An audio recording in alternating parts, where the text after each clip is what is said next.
should be recording. There's the file. It's so annoying when Explorer takes a while to show it. Anyway, as hopefully you can tell, I mean, kind of says it on there. This is F1 2020. So yay, I'm getting to review it. Just trying to think. Yeah, the key was provided by Tinsley PR for Deep Silver, was the publisher for Codemasters, the developers. And let me see, this is what, the 4th, I think? Yeah, let me quickly check, just make certain. Yeah, this will be the 4th F1 game I've reviewed, because I reviewed F1 27. Oh, I just realized I forgot something. 2017, 2018, and 2019 last year. And obviously 2020 is another new one there. Yeah, I'm in borderless Windows, so fortunately it responds very nicely to that. Now, a few things. One is I'm technically not using the right drivers because it's like, I want to see how it goes. Sometimes it's interesting to see what kind of trouble slightly out-of-date drivers can cause. I'm not expecting too much though, to be honest. I almost forgot to turn on the gaze tracker, so hopefully it will accept it. Not all games do. Sometimes you turn it on, it's like, oh, can't do that. Other times, no, it's fine. Okay, that's not what I'm using. I'm using my Steam controller as I normally do for these games. We gotta go through here, but I do also quickly want to cover. I have this, pre-release. This is a pre-release version. There are some known issues. So, yeah, just some things may come up. Some include balance issues. Don't worry. By the time this is, by the time the game is released with the 3-day early access, which is, hang on, let me check. When is that? I just want to make sure. Yeah, July 7th. There will be a patch for the people that get early access then, because they pre-ordered the Deluxe Schumacher Edition. Because, yeah, the game officially releases on the 10th, but you pre-purchase. So many games do this today. You get a few days early access. That's how that works. And so, yeah, that will be... that won't... None of the issues that I may run into will be present for anyone who plays then. Unfortunately, 2 of them are things that they want to try to avoid capture of, and that's acceptable. That makes I shouldn't say acceptable. I mean, it's like obviously that's something I should try for, but I'm not sure how well I'll be able to do it. One is a livery that hasn't been fully updated yet. Hopefully, that one I can avoid. The other is that apparently some of the drivers may shake. Hopefully, that won't happen. I don't know. I really hope I can avoid it. I do want to quickly go through these options, though. Okay. See, I'm on the desktop, so it's a 580. My wonky resolution, but it is borderless window, so it hardly matters. Have the aspect ratio. Auto is fine. VSync is off. I do have it limited to 90 FPS. I also have chill enabled. Radeon chill with limits of 65 to 90. I'm capturing. Performance is worthless to track anyway at the moment, so why not? That's what I normally do. Output monitor 1, that hardly matters. And we do have a host of anti-aliasing. So we got off, CMAA2, so that's Conservative Morphological Anti-Aliasing 2. It's a post-processing method developed by Intel, actually. TAA checkerboard. So that's, I'm trying, yeah, I think it is. It does the whole, makes the screen a checkerboard, and it renders the black tiles, then renders the white tiles on the next frame, and it uses temporal information to construct the whole scene. So it can actually improve performance because it's not having to render as much for a single frame. TAA, so none of the checkerboarding. Then we got with Fidelity FX upscaling, so that's AMD's Fidelity FX CAS, contrast adaptive sharpening upscaling, and I'm going to use it with this, so there's no upscaling. It will just be basically TAA on the full-size final frame, then with the sharpening. You can also see we got the dynamic resolution here with a number of options. So we got, the different target FPS, aggressive, balanced, and lazy, which I'm a little curious about, and dynamic resolution minimum scale. So from 50 up to 100 with step of 1. Put that back to basic see how it was. By default, it's TA, but I figured, why not do this and see how it looks? Needs a Tropic X16X. I don't have an HDR monitor, so that's grayed out there. Yeah, probably be better to start at high. We'll see. I'll run a benchmark run, and we'll see how that goes. These are basically all the same options as in 2019, although I don't recall it having asynchronous compute as an option then. It had something else. I don't remember the name of it. I was looking at the table I made for it earlier. It was CS geometry culling, so compute shader geometry culling, I guessed at the time. Unsure. Here it's asynchronous compute, and every preset has that on. Every preset also has SSRT shadows off. Yeah, let's actually run a benchmark, see how it goes. What would be a good one? No, this... There we go. That should be good.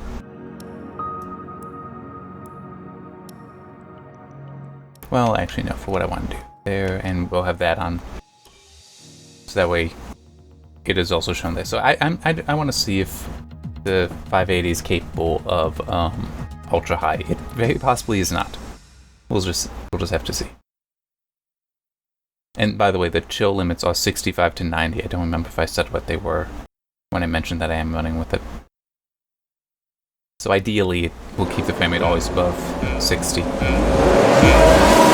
But it's currently fixed at 60, I see there, so... Oh, yeah, the gaze tracker, I have clean UI enabled. That's what's going on. This is your final lap of the race. Okay, I could probably tune down a setting or two. It looks like we're at a pretty solid 60. I'm guessing it's, some games, borderless window doesn't demand you a fixed refresh rate matching monitor, but some games do that anyway. This might be an example. Husky chocolate? Huh, not familiar with that one.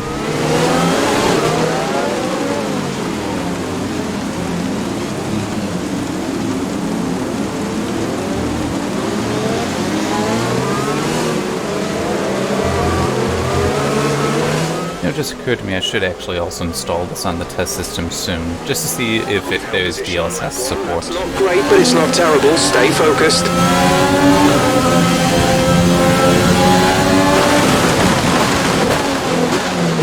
And by the way, I wanted it, the rain, because I would expect that to hurt performance some. But no, it's looking very solid. Very solid performance, so good. The 580 is probably going to be able to handle ultra high then. Very good. Even with, I think I'm on the March drivers, and they recommend this the second drivers from April, which are also the WHQL drivers currently. So I did download those. I just haven't installed them because I don't feel like it.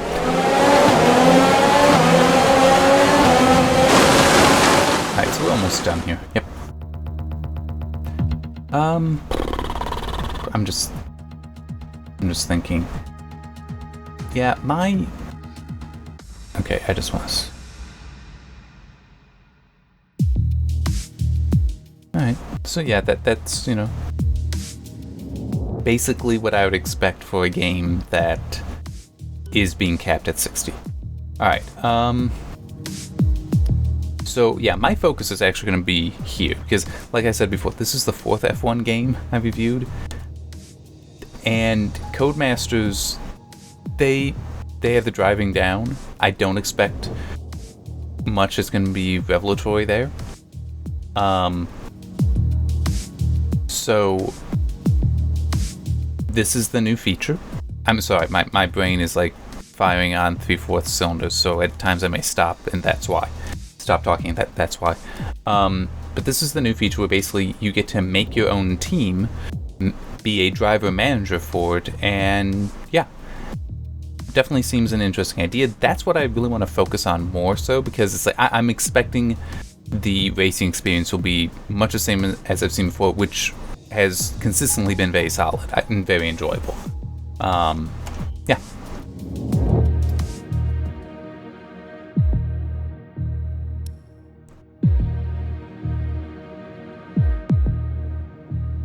Welcome to my team. Here, you'll experience the world of Formula One not only as a driver, but as the owner of a brand new F1 team. First things first, let's choose your character. I think that's actually the same model that I had in 2019, which is fine with me. I have no reason not to. Now, let's set up some of the key details of your new team. We'll start with an easy one. What name would you like to give the team?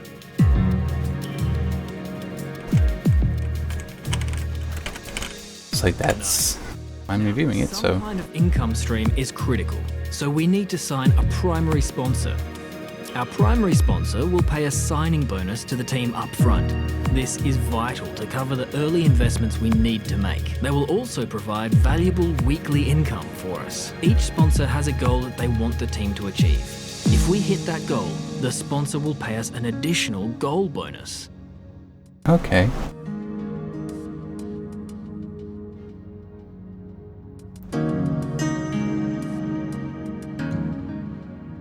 I'm not entirely sure what all this necessarily means.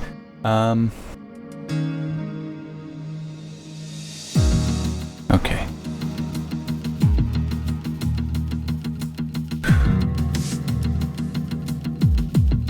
That I'll probably be able to do. Though it is lower.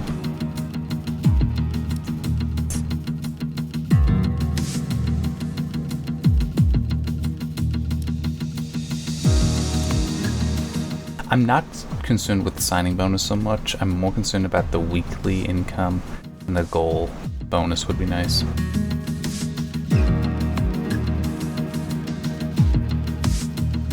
Oh wait, hang on, there's more. I just noticed the scroll bar along the bottom.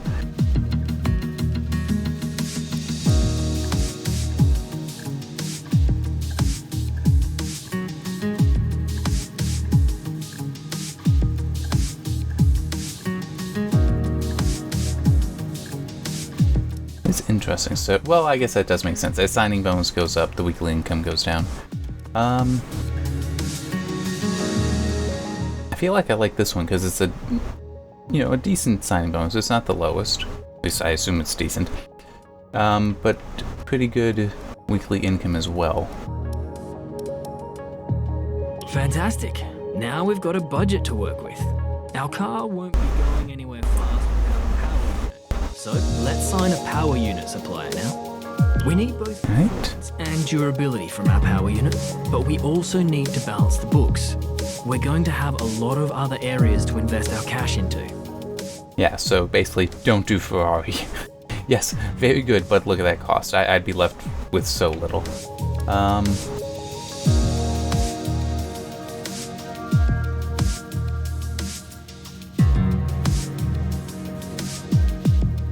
I'm just thinking between them. I'm just like, why not go with the Honda? It's not that far below Renault in the stats, but it would save a decent amount of money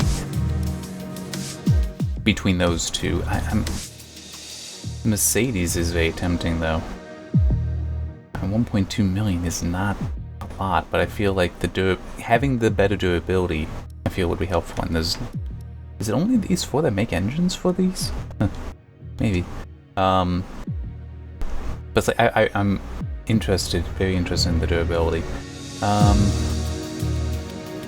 Because I figure the longer it lasts, the less money I need to spend on it. Yeah, why not? All the key partners for our team now, but we still need a teammate for you. These are the drivers available to be your first teammate. They all have their own strengths and weaknesses, so consider everything when deciding who to hire. Drivers earn acclaim based on their performances. When a driver earns enough acclaim, they will level up. The higher a driver's level, the more acclaim they'll earn for their current team. And remember, the faster the team levels up, the faster our income will increase. The higher a driver's experience, the more resource points are earned to spend on vehicle upgrades. Racecraft is the driver's skill to effectively complete overtakes when opportunities arise. Awareness shows the driver's ability to avoid errors and incidents. Pace describes the driver's ability to set competitive lap times. Rating is a summary of the driver's overall skill level.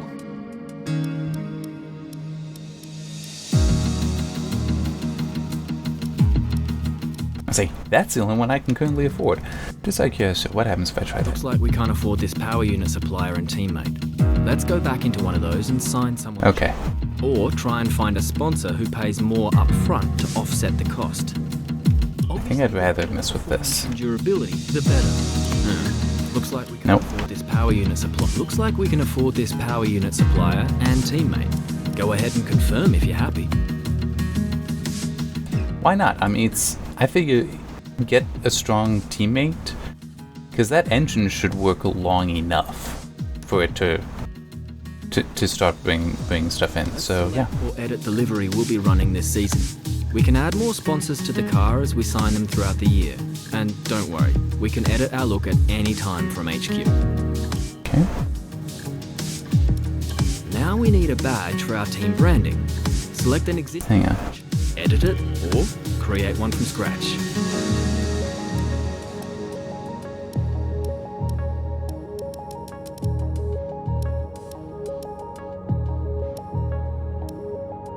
Neat. Yeah, this is the key I got is for the deluxe shoemaker, so I do have all that stuff in here, which is pretty neat. Right.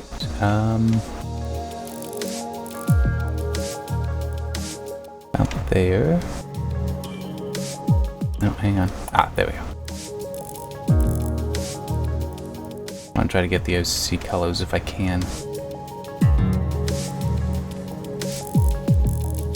No.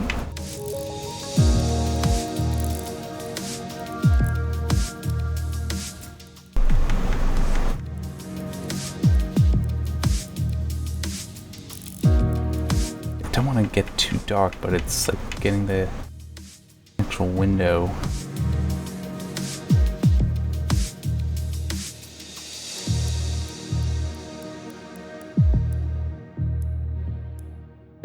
I think that's about right. Might actually have it a little too dark. And the black is fine then. Okay. And can't do anything with that yet. Okay. Last but not least, oh wait. we need to pick team colours for the rest of our branding. You'll see these colours throughout HQ.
Kind of like that look. Oh, hang on just a second.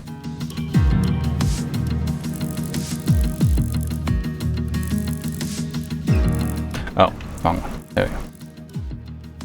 Yep.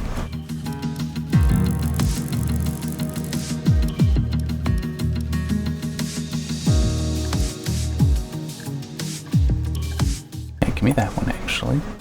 See, I'm just, yeah, fan blades is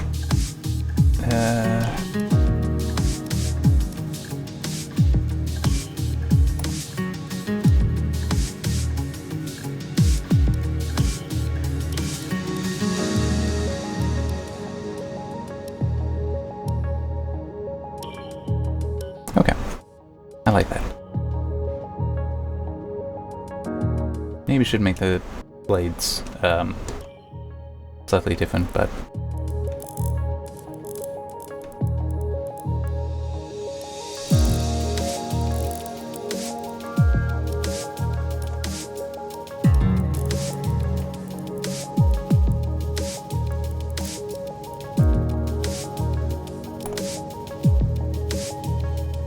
yeah, that's fine. Great, that's everything we need. You can go back and edit anything we've done so far, and we'll come back here at the start of each season. But if you're ready to go, hit Advance to head to Team HQ, and we can start our push to the top of Formula One.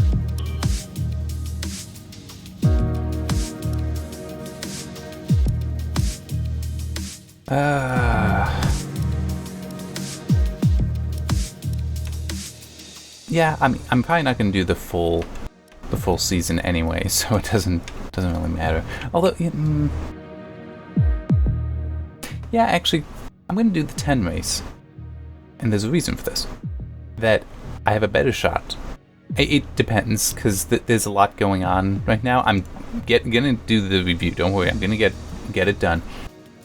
I just mean that there are a number of things, like have some special stuff coming up tomorrow that I need to take care of in real life, things like that. So 10 races, I have a better shot of actually getting all the way to the end, and we'll just see how that goes then. So there.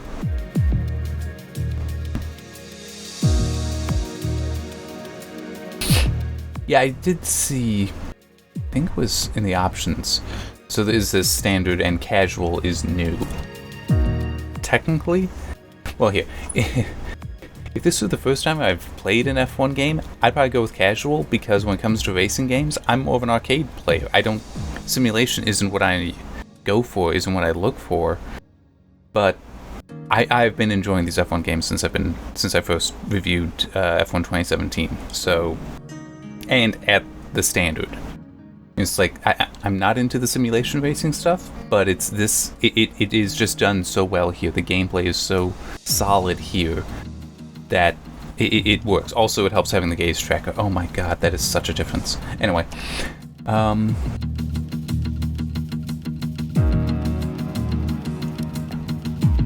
now there will be some assist things I will make sure are on.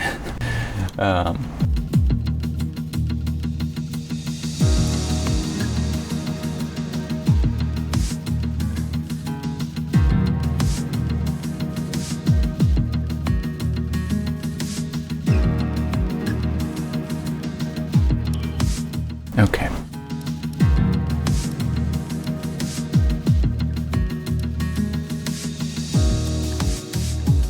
Yes,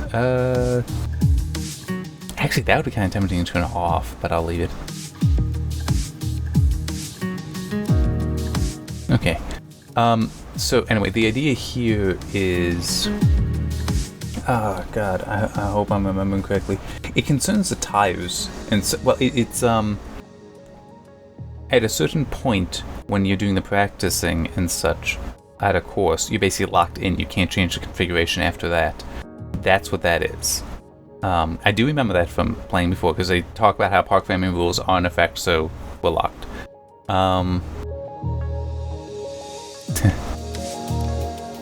Oh, okay. Regular or strict. Okay.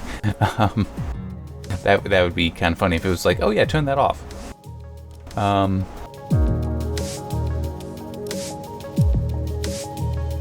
I'm not even sure what the difference there would be.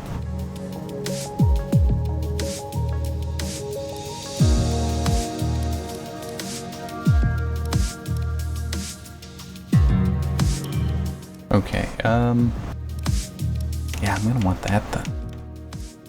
Yeah, definitely not elite.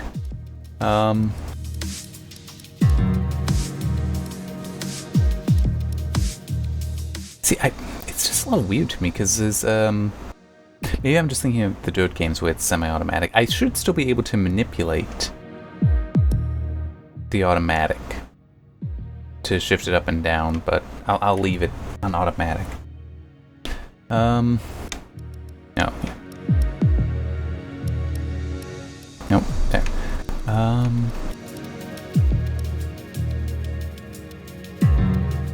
No, I will leave that off, for now at least. The main thing was really having the flashbacks on. Oh, man, I need them. Oh, wow. What a change that makes. The amount of stuff it takes out of control. Out of your control. Wow. Alright,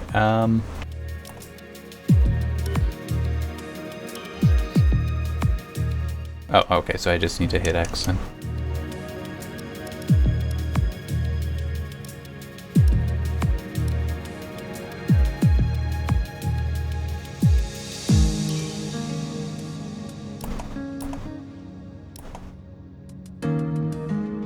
Oh, duh. I need to hit that. I was expecting just more like a general button to hit and have it advance, not a that specific one. Okay. Oh yeah, I do remember seeing this. So I mean, yeah, you can read this. I'm actually not reading it, but you do start off in the My Team. Yeah, answer questions for the press, like what are you focusing on with the car and such, and that does actually have an impact. So yeah.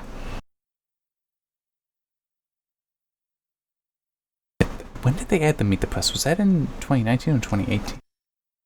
It's relatively recent.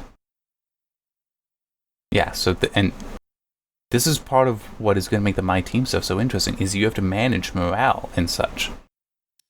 So yeah, it will be very interesting to see how this goes.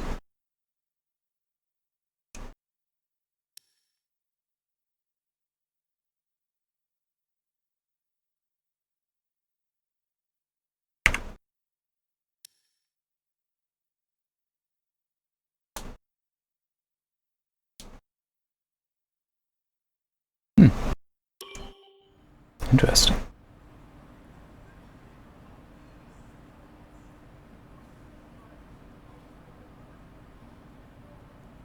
Okay, we're live in 5, 4, 3. Hello folks, and welcome to the HQ of Formula One's newest team. We've been invited backstage to gain an exclusive insight into what could be one of the most exciting entries in the sport for many years. Now, we've seen a number of new teams enter the sport over the last decade, amongst their number Manor, Caterham, HRT and of course Haas. And while some have proved to be successful, others have morphed into different teams and some have disappeared completely. What marks this team out, though, as being something different is that its owner is also its driver. Now, there's a rich history of that in Formula One too. Sir Jack Brabham, John Surtees, Graham Hill and Bruce McLaren all drove their own cars in the sport, but it has become increasingly rare in recent years. What's very special about this team, though, is that while the team itself is new to Formula One, so too is its driver and owner. Whatever happens this season, you've already made the history books. Tell me, do you feel up to the mammoth task of both managing and driving for a Formula One team?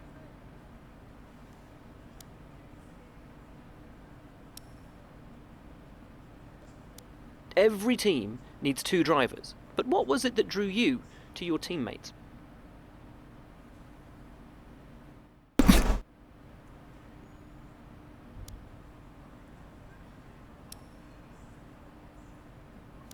No one aims to finish bottom of the table. Who's the team you're aiming to beat?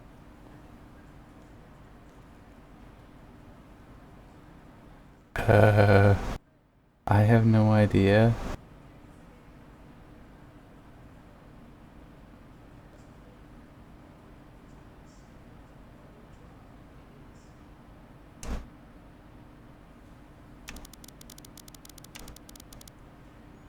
There. How are you expecting the car to feel out on track?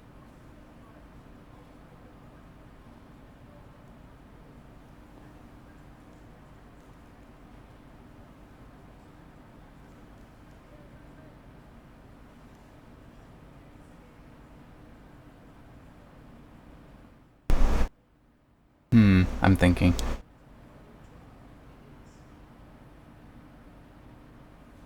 I'm mainly just thinking, how do I feel like this may be the best thing because I'm not always gonna be that great.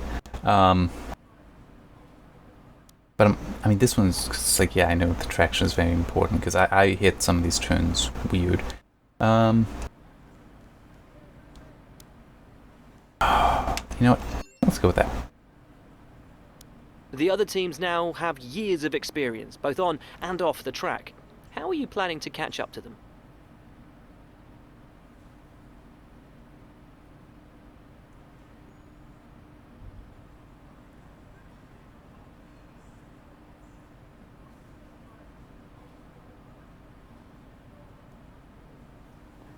Okay, so this is another that's going to impact the car design.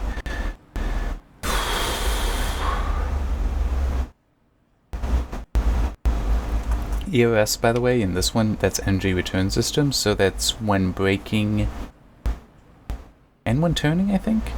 It charges up something for holding the energy that will then be dumped into an electric motor to give you a boost. I'm pretty sure that's it. Sounds right. Hopefully I have that right. It's a system that I've never really gotten the full handle of in the previous games. Hopefully it will continue to be okay here, though. It's like, I don't get a full handle of it, but the game will manage it for me well enough, so long as I'm competent with going in and out of turns, especially. Because part of the idea is it gives you that boost when you're coming out of the turn, so it gets you a little bit more speed.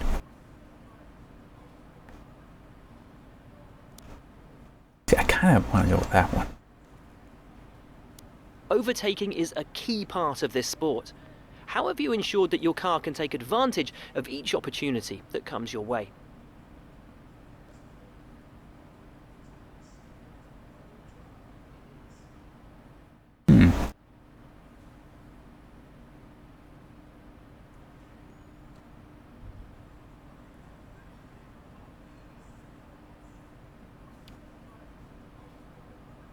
Kind of lean towards this one or this one.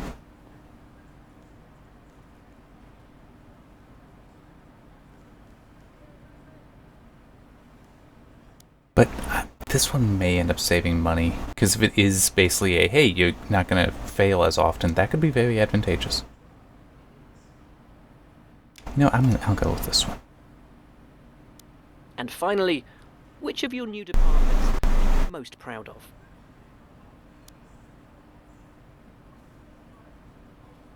I haven't really touched on that, so... Although, well, yeah, I think durability is going to be good, so I haven't really talked about aerodynamics, unfortunately. But, yeah. Well, that's about all we've got time for here. We will see how this fledgling team fares in its first Grand Prix. Okay, great, thank you. That's a wrap.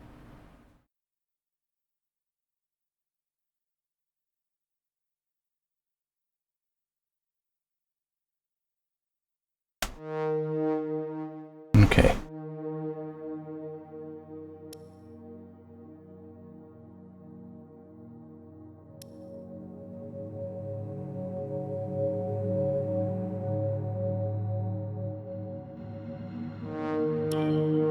Alright. That is not the actual day.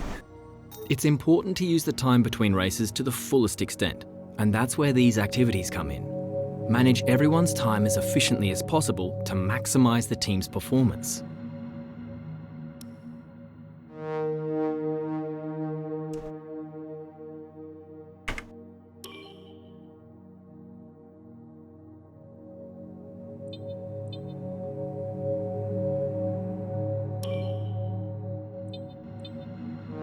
Okay. I just used the autofill because I wasn't entirely sure how it would work. Okay. So that's... Ooh. Yeah, there.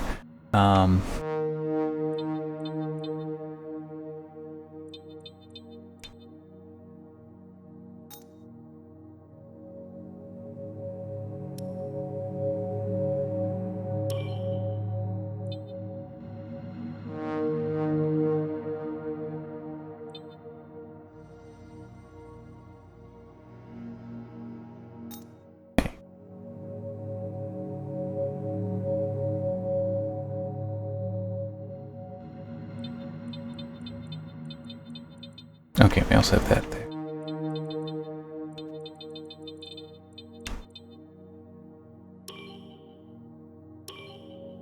I'm just curious. So.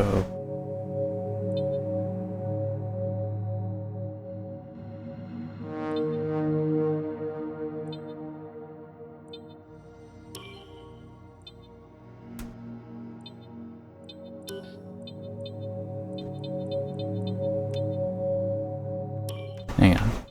It changed things on me.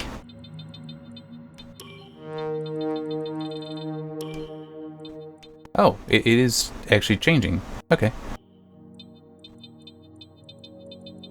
That's interesting. Huh. So autofill will actually change the stuff. Alright, so getting both those in.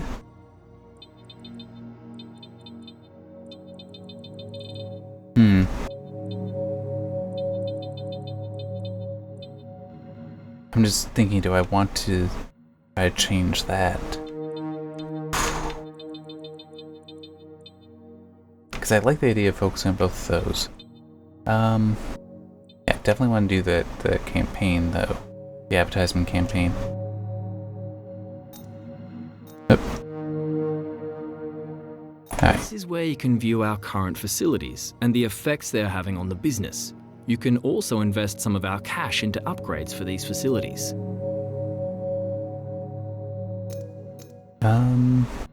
Okay.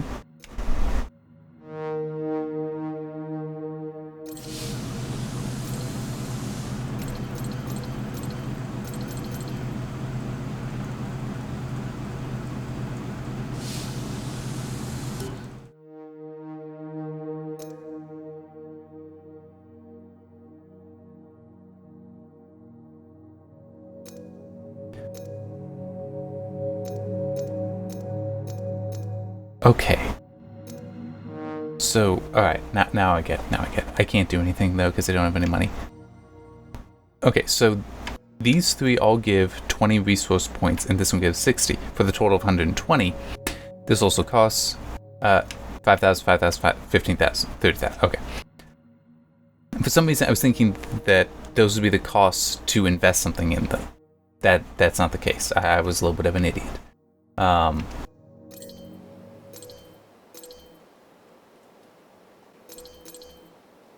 I wonder if they're using footage from one of their own games in that. I mean, it would be fair to.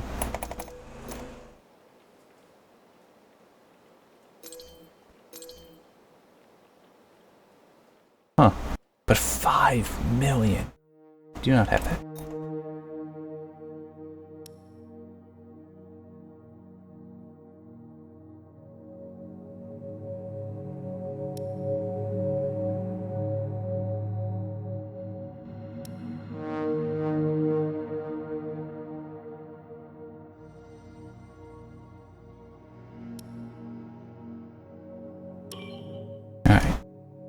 Not gonna be able to afford anything, but still we can look. I recommend we could go for something like this.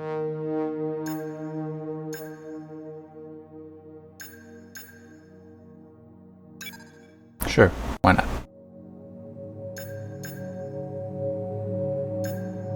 40% failure. Well, what the hell, why not do it anyway?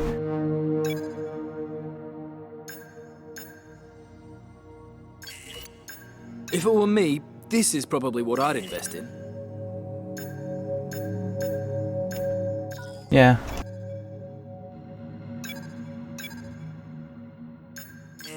So that's all the resource points.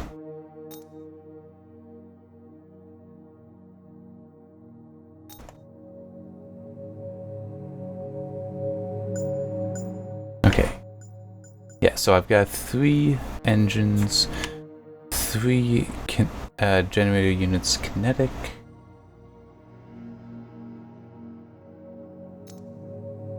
Yeah, so this is part of the EOS. 3 of those, 2 energy storage. So this is just, you can change them out instead of having to always repair or something like that. Practice an event again so that you don't always need to worry about repairing. Right, and this is actually somewhat interesting. So 7 That's gonna be how many sets I have. Right, yeah.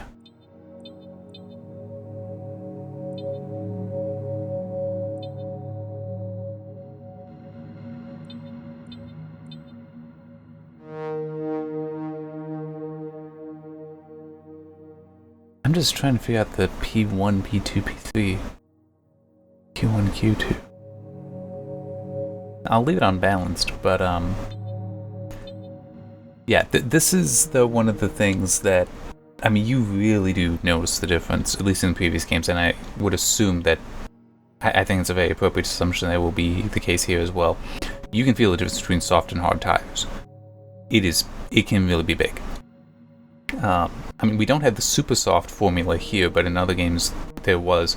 So a soft tire, it's not going to last as long, but it will grip the track better. So you'll have like better turning, better acceleration, but it doesn't last so well with the braking. With a hard tire, it will last longer, but it doesn't grip as well. So there can be some issues there, and there have been games. I remember very clearly. Was it Azerbaijan? No, wasn't. Bahrain. Might have been Bahrain.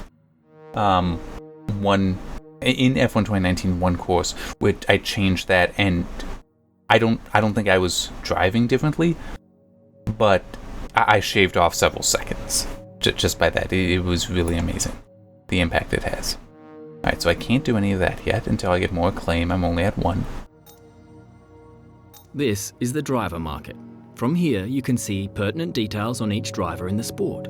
Compare them with each other and add them to your watch list. When the contract negotiation window rolls around, this is where you will approach any drivers you wish to hire.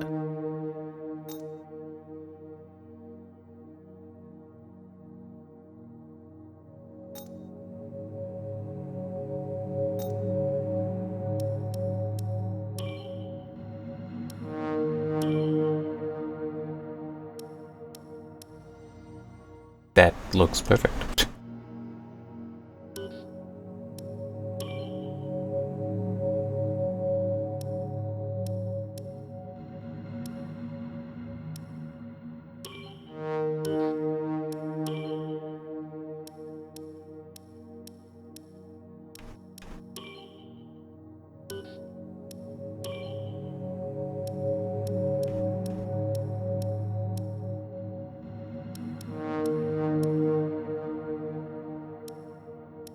I'm just thinking it kind of looks like Mr. Spock, doesn't it?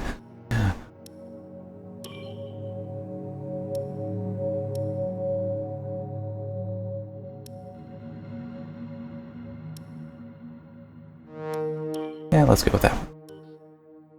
Alright. Alright, I need to get a drink of water.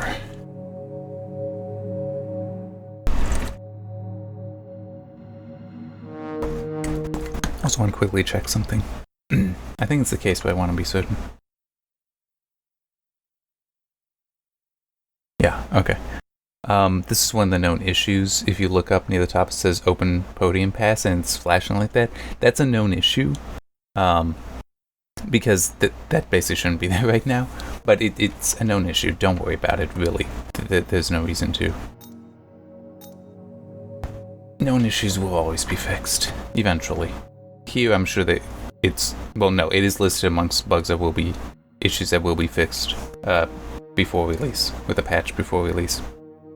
I mean, since I also have experience not with anyone connected with this game, with QA, and it's like, yeah, there can be known issues that just take a while before they get fixed for many reasons. These, though, they'll be fixed prior to release. You do not need to worry about that. Alright, I do not want to do rivalry stuff at the moment. Alright. There.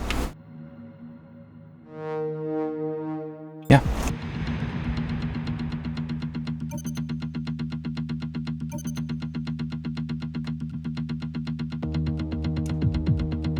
Let's look at this.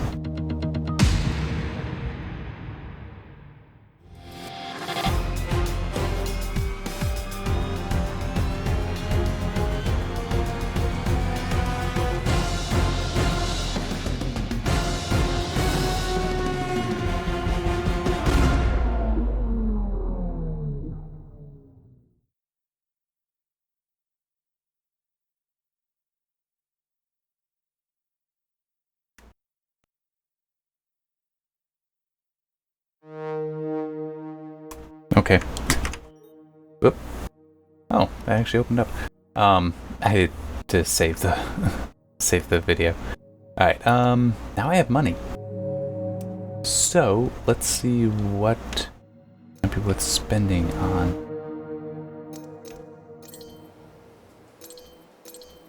So more than I can afford. The chances are all of this is more than I can afford. I'm back up to 1,000 points though. So yeah.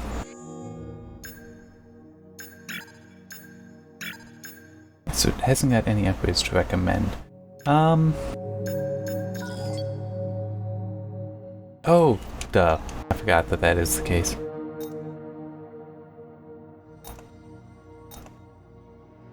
Yeah, I don't think that there's anything more to do, really.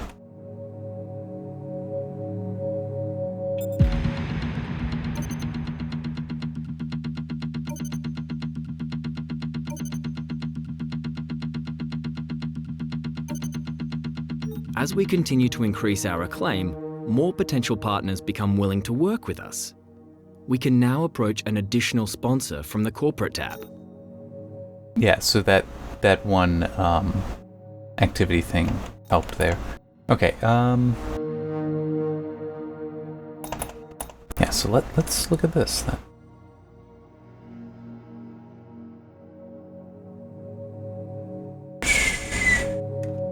There we go.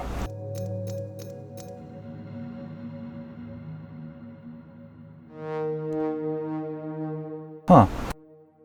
Actually, should be doable.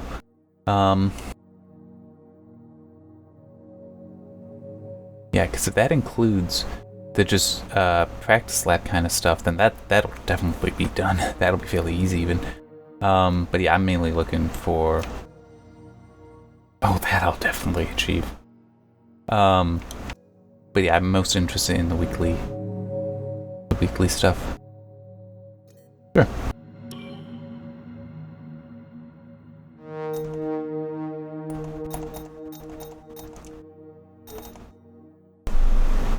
Oh, it failed.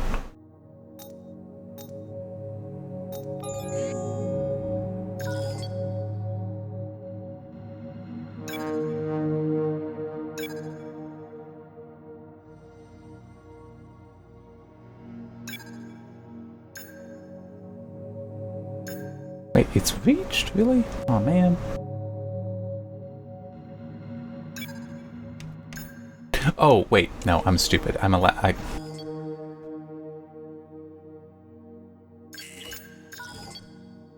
Okay. What do you think of this one?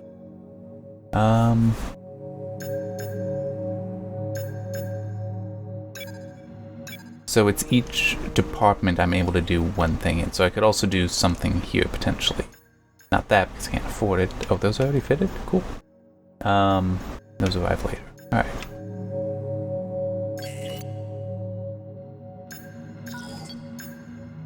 And I also already have these.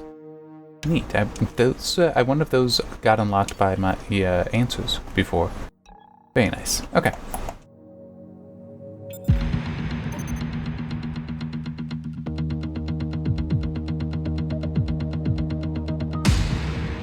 Yeah.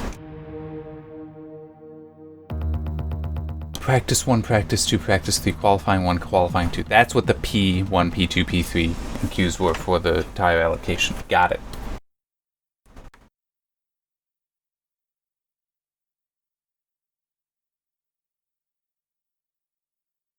And yes, I do think that it is Bahrain that I was thinking of, because some of these turns here, oh yeah, you want those soft tires for those turns, oh yeah. And I also remember one important step, brake in the straightaway ahead of a curve. Brakes are much more efficient when going straight than on a turn. Alright.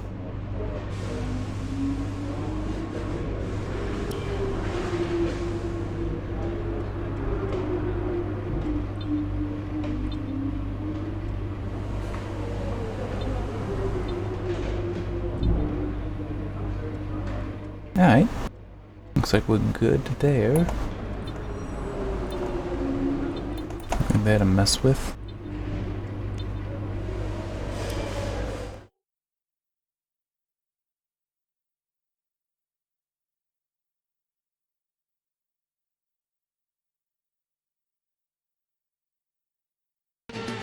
It's also occurred to me, I don't know if the head tracking, the gaze tracking is working or not, because I started after I launched the game.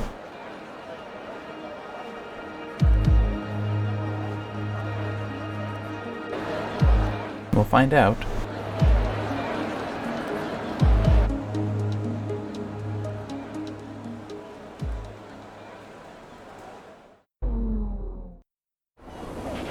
Hey boss, Nope, this it's is working. Jeff.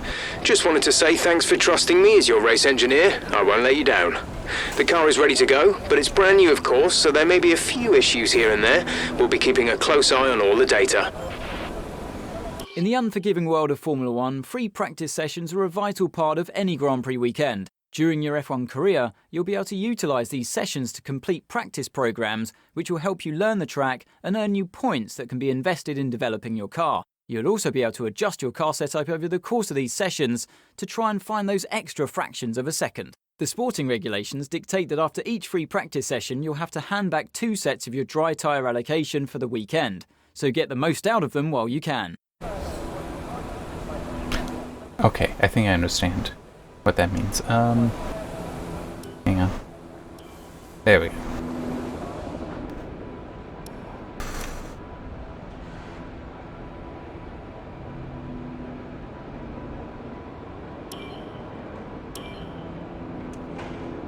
Yeah.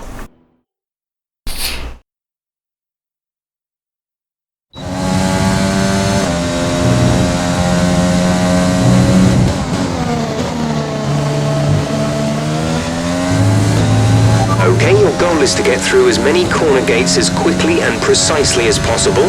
Remember to activate your DRS in the DRS zone as well.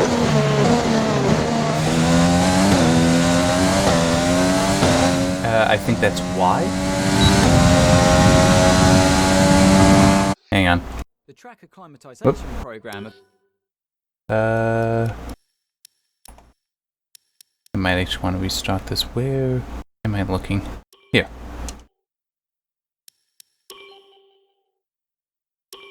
Sure.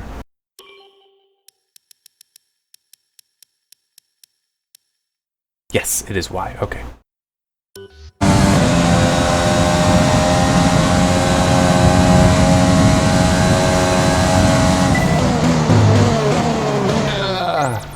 Oh, I kind of hit DRS it. zone is coming up.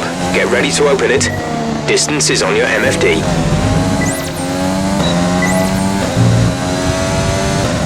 Drag reduction system, in case you're wondering. It opens up some of the flaps on the rear wing at least. Rear wing, at least. And this is very bright.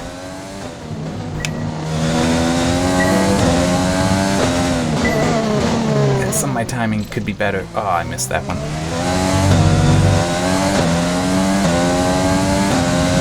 Yeah, this is a fun turn right here. Nope, missed it.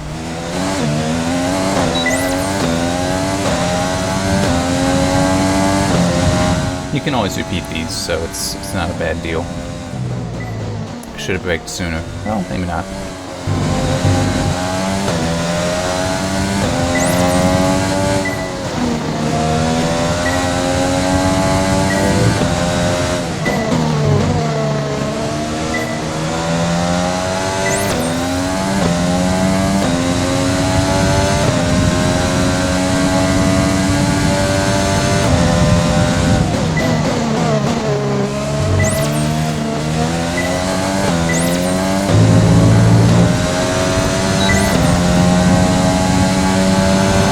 Looking good. Now let's try for purple. You'll get a bonus for consistency if you can chain good corners together.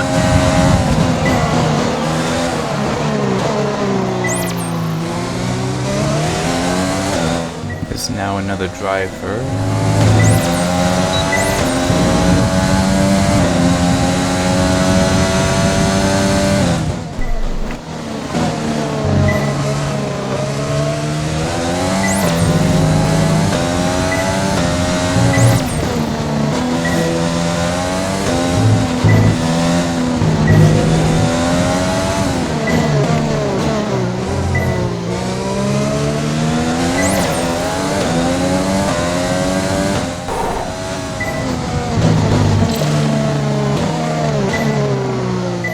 I missed one.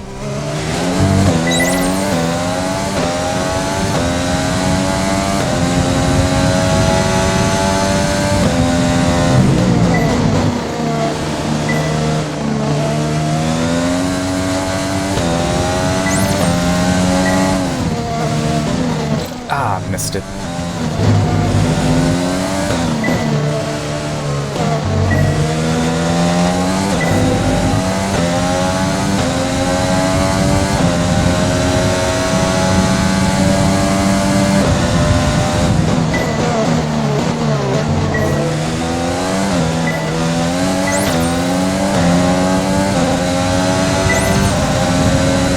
Better. This is the last lap of the program. Final lap of the program.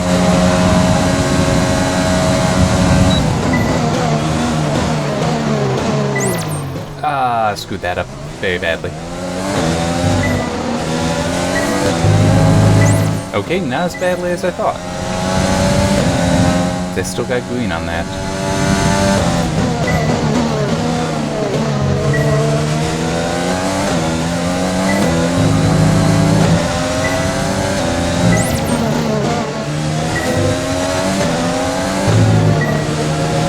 I know there's somebody behind me, that's what those arrows mean. Because of how many there are, there's multiple. Well, they're very close. This camera feels a little high. Okay. Whew. I did hit. I must have hit it early.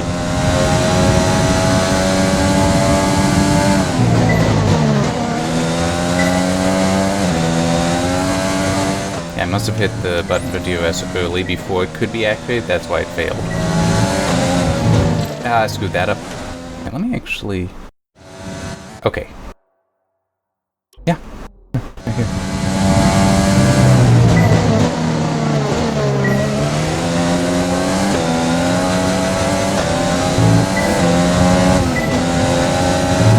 So that was a flashback. Such a wonderful feature. And one that I will be making a great use of.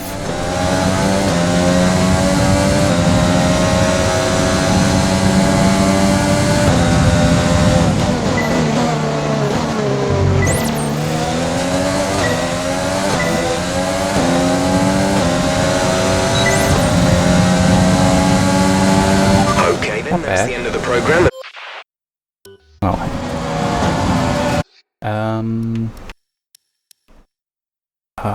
I'm trying to remember. I think it is just this. TV pod. That, yeah, I need to change that. I don't want it on TV pod. Alright,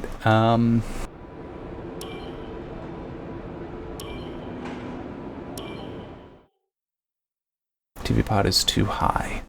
Because I will actually look at the mirrors, but I can't. There we go.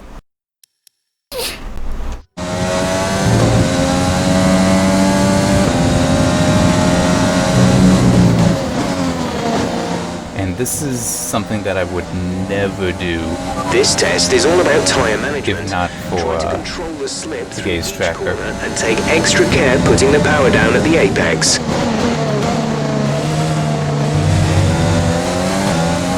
Could have done that better.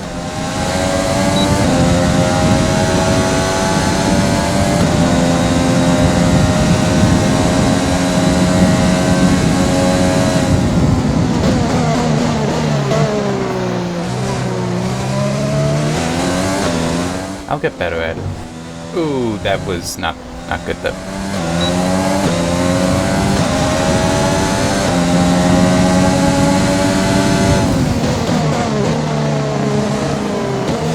Something else is that the tires don't like it if you brake in a turn.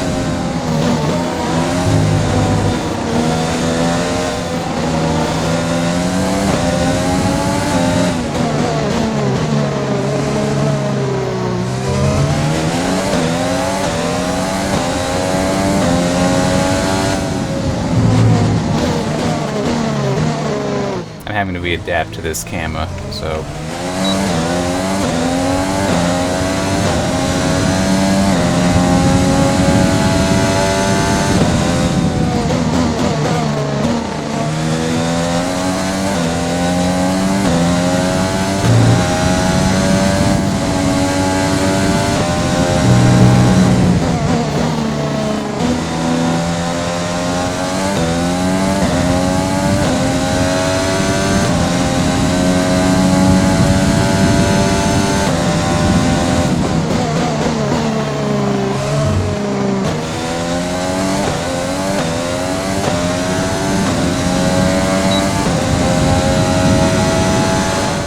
pulled that out in the end. Tyre wear was okay on the last lap.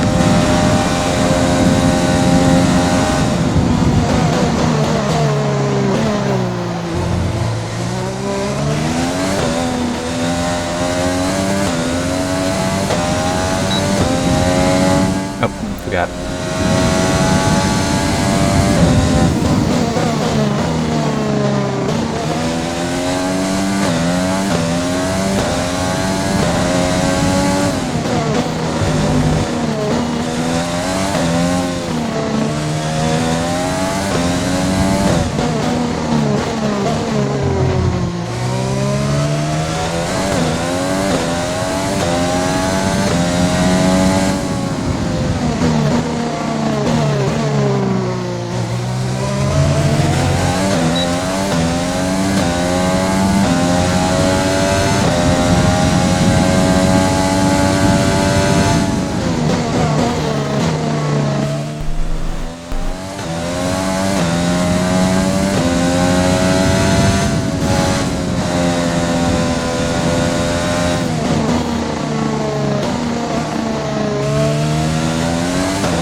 Program complete and a job well done. We got some excellent data.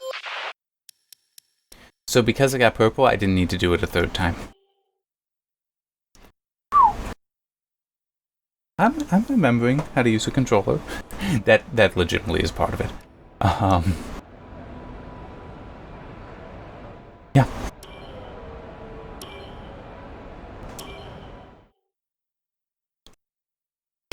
And by the way, I praise the practice programs. They really are so helpful and well put together.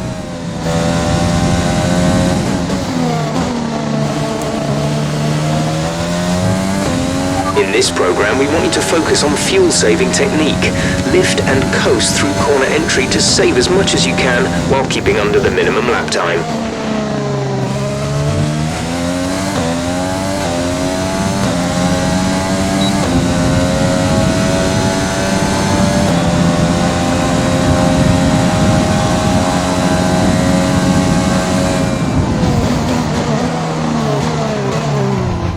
Corner cutting. But they won't yell at me for that at the moment.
Solid in the green, so I'm happy with that. Okay, decent lap there, but there's still more to find. Keep at it.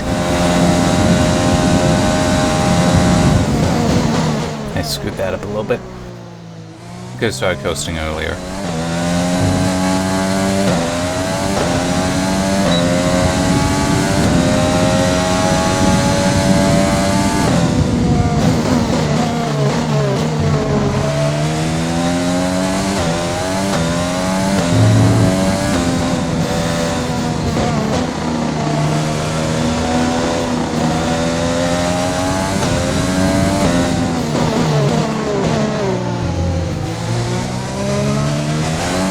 I'm not making these turns as well as I should be.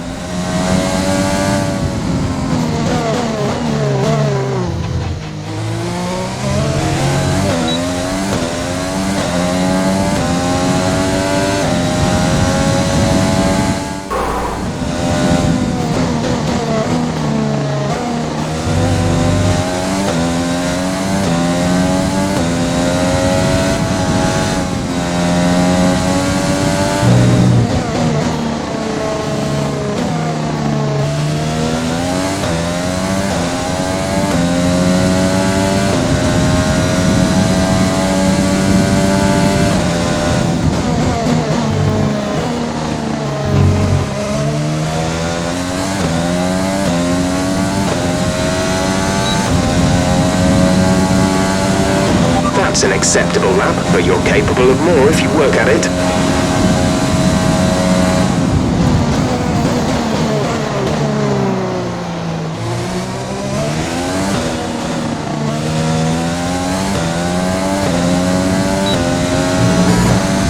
Whoops.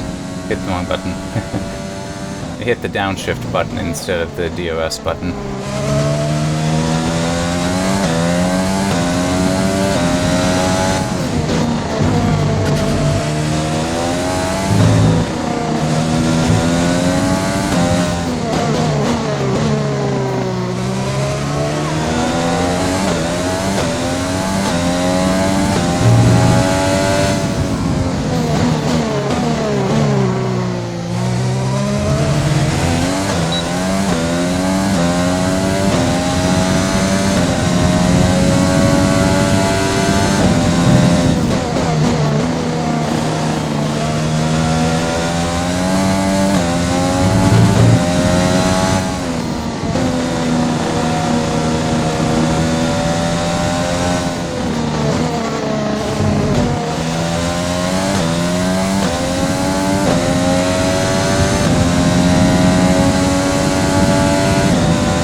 Sometimes you can, boost it a little bit.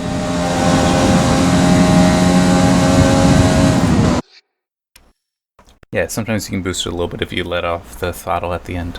Wasn't enough, but, I still got good data out of that, so it's still good. 3 minutes, which means it won't actually let me even do this, right? Oh, it will? Oh, sure. If you want to know specific information or make certain changes to the car during a pit stop, you can tell me what you want over the radio.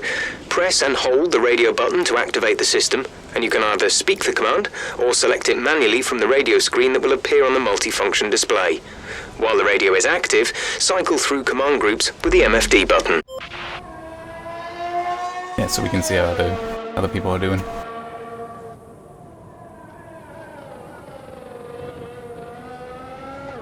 I wonder if we'll be able to see it.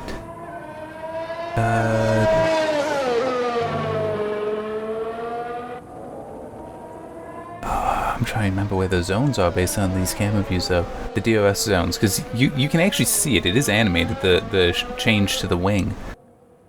But you see how it's so vertically flat there? That actually opens up when you use the DOS. Here, we may see it. No, didn't see it. I know I've seen it in other games when I've played, but then also maybe he's just not using it. I mean the AI. Alright, yeah, let's just accelerate time.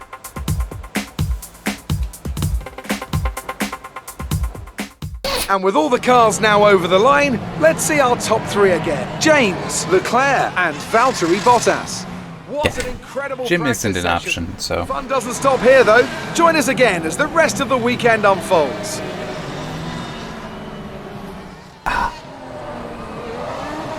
Alright, well, doing it alright. Where's my teammate, though? There he is. 3.3 seconds behind me. Lovely.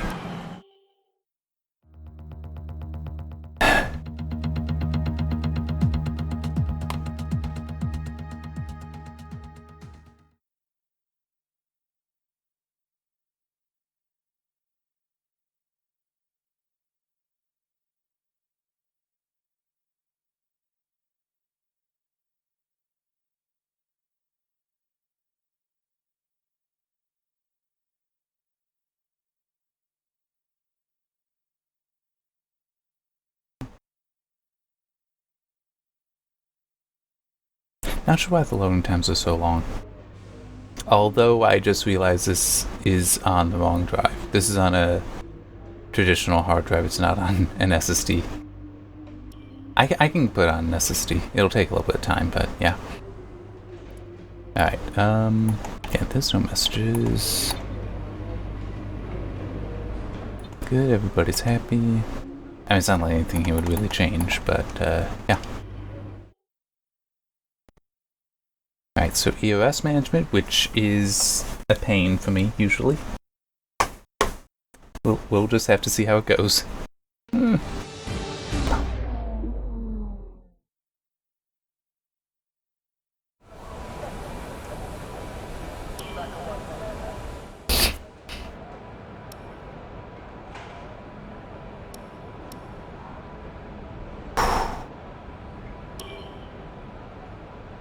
Oh, and the soft for this? I guess that may make some sense.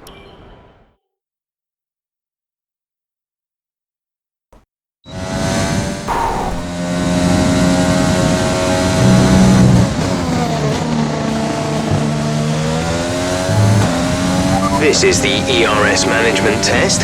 Hit the target time whilst managing your battery charge. The more efficiently you use energy throughout the lap, the higher you will score. Use your overtake button for maximum power, but remember, that will drain energy rapidly. I have no idea what the overtake button is. I should probably look. Rely on more than just internal combustion to reach their maximum power output. The V6 turbocharged hybrid engines generate an extra 160 brake horsepower via the ERS, Energy Recovery System. The power for this electric motor is recovered from energy that otherwise would have been wasted. The MGUK recovers energy from braking and the MGUH from the turbo. The ERS system has a number of modes that can be changed on the fly for either more harvest or deployment, depending on if you need to charge the battery or gain more performance. Each lap you can only harvest and deploy a limited amount of energy. This remaining value is visible on the MFD. This system will also degrade with use. As your energy store wears, the battery capacity will decrease. Additionally, as the MGUK wears, the rate you can harvest energy is slowed.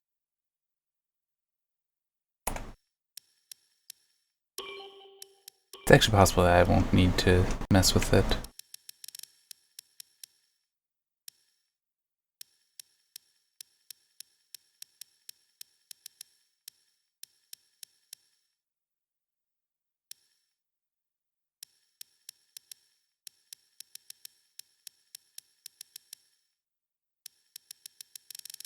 Yeah, that might be automatically taken care of for me then. Yeah, let's, well, yeah, EOS assist is off, but, well, we'll see.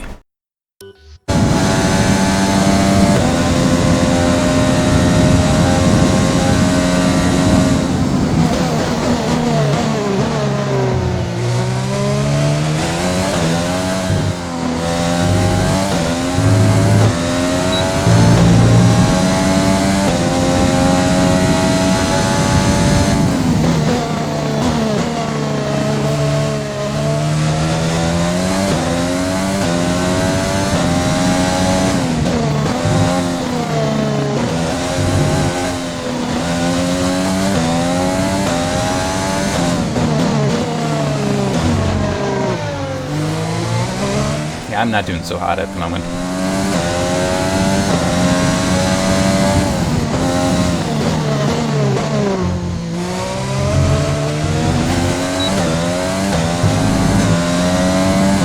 But the ERS data is very good, so he says that.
There's 3 laps of fuel remaining.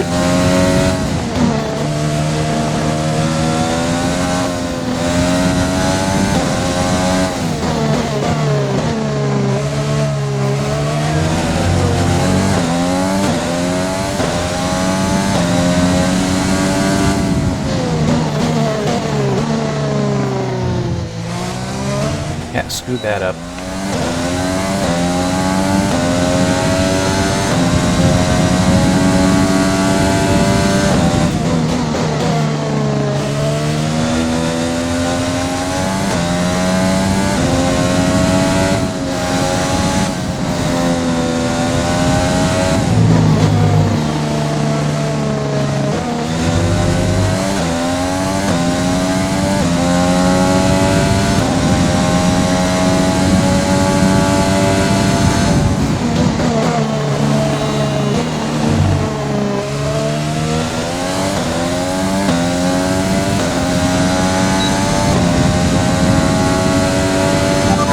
Lap was a 1:36.9. By the way, these markers for the path, mainly I just use them for helping me know when to brake for turns. It's nice if I can stick to them, but it's hardly necessary.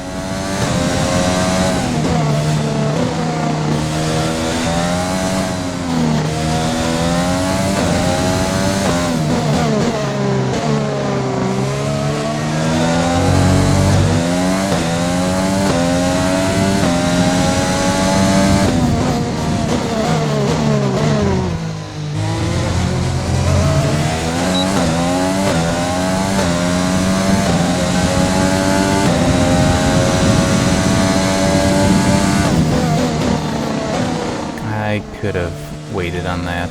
Yeah, if you look at the split, well, it's hard to see because of the clean UI, but the upper right box, that's telling me I'm doing quite badly on time.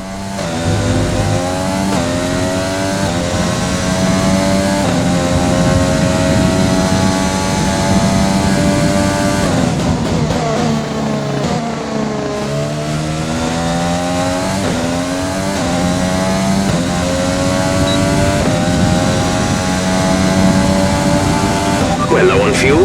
Box in the next 2 laps, please.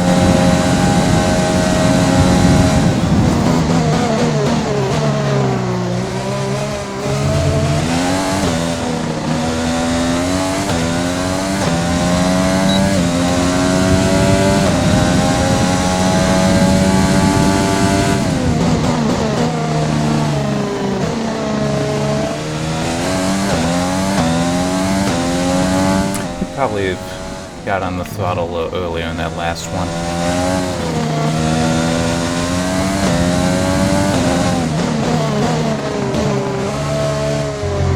I screwed that up. You know, let's just do that one again.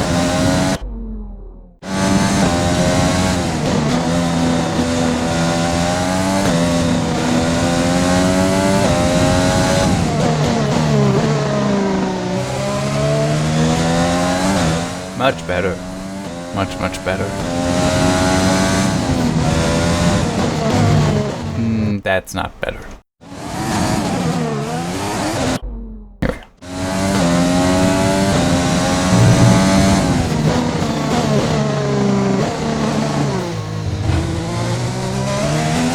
I don't think that would count as corner cutting. It wasn't good what I did, but I don't think I'd get in trouble for it.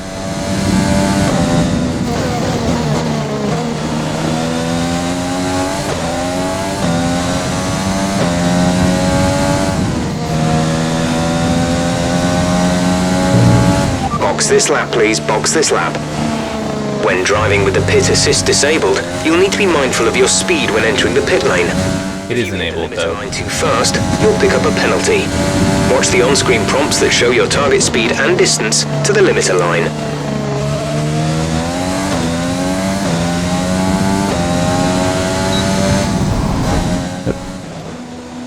Yeah. Is that this one? Yeah. There's a huge amount of time to be won and lost in the pits, but ensure that you don't get too greedy as you approach the pit lane speed limit line. On the approach, you'll see a notification of the pit lane speed limit and your distance to the limit line. If you cross this threshold too fast, you'll be given a speeding penalty, so be careful. There are valuable tenths to be won by getting it right though, so leave your braking as late as you dare. At the pit exit, it's important not to cross onto the racetrack before reaching the end of the white pit exit line. Alright. I figured why not, let that go. There it is.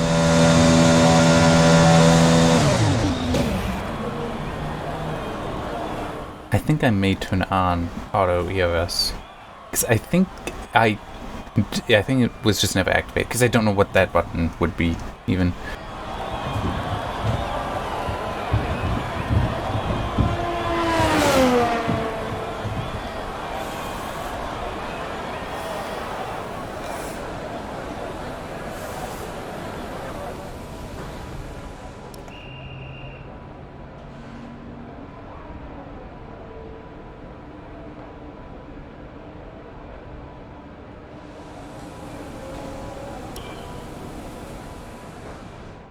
Oh.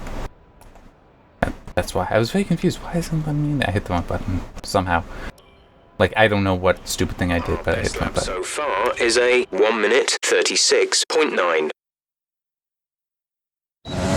Alright. Here. Yeah.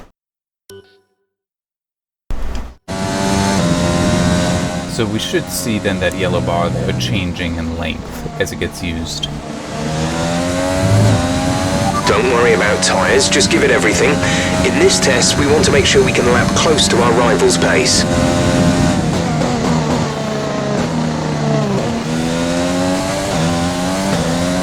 I don't think it'll be used until I've actually started the lap though, which is coming up very soon, right there.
Okay, test complete, and that was a very good job indeed. We got a lot of valuable information out of that.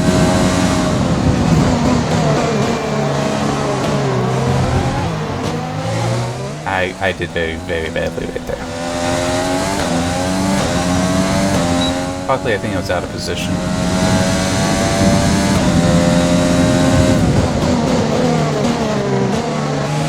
Now, something I am not noticing, I don't know if it is there and I'm not seeing it. I'll try to look for it in a little bit. I'm not noticing any ghosting from the TAA. I'm also trying to remember, was it an F1 game or was it something else? Might have been in Grid where I very much... There was something not that long ago where I very much noticed ghosting.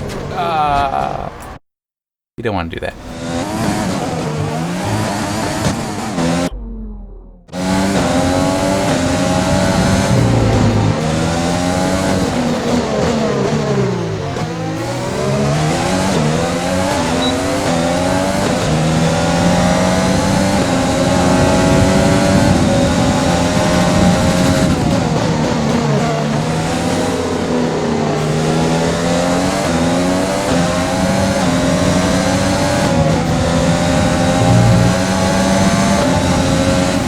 This lap, please. Box this lap.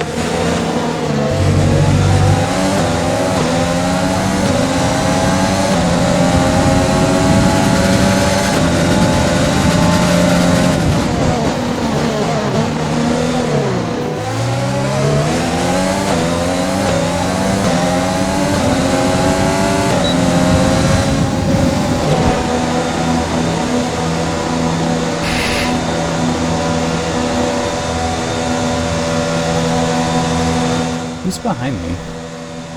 I can't see through the wing.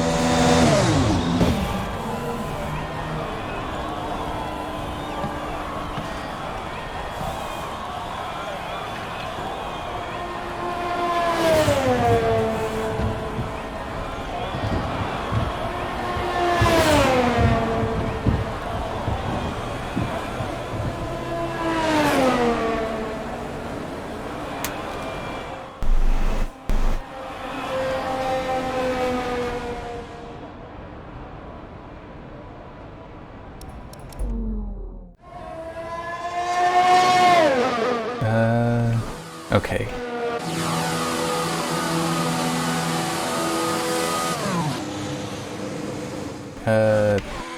Okay.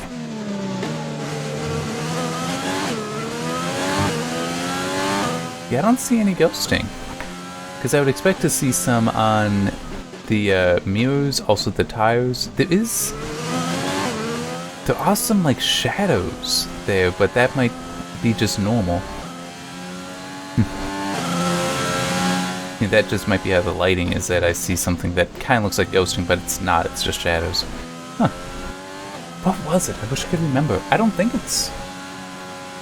just remembering F1 2019. I feel like that would be too long ago, where I think it's more likely Grid, where I saw some ghosting. Alright. Actually, yeah.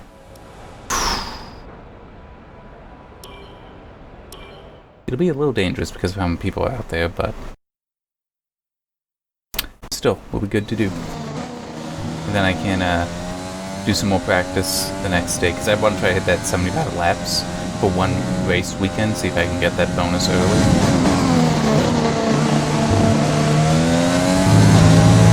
Okay, we need a few solid laps here to help us calculate a good race strategy.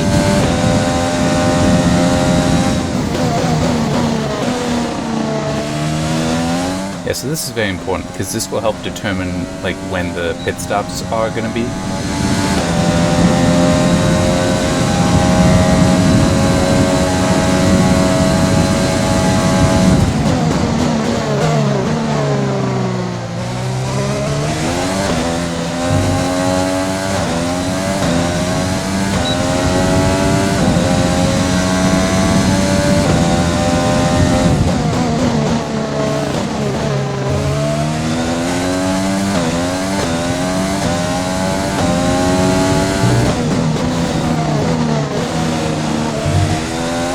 That could have been better.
Great lap. You've nailed what we asked for.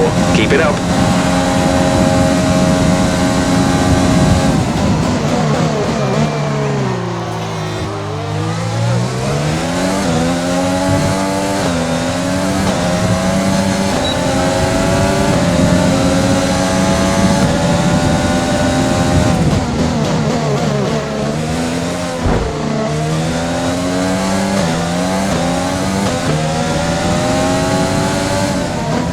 not meaning to skip gears, but that is something that I like to do, is to try to advance the gear a little earlier than the automatic does. It definitely has seemed to help in the past, so...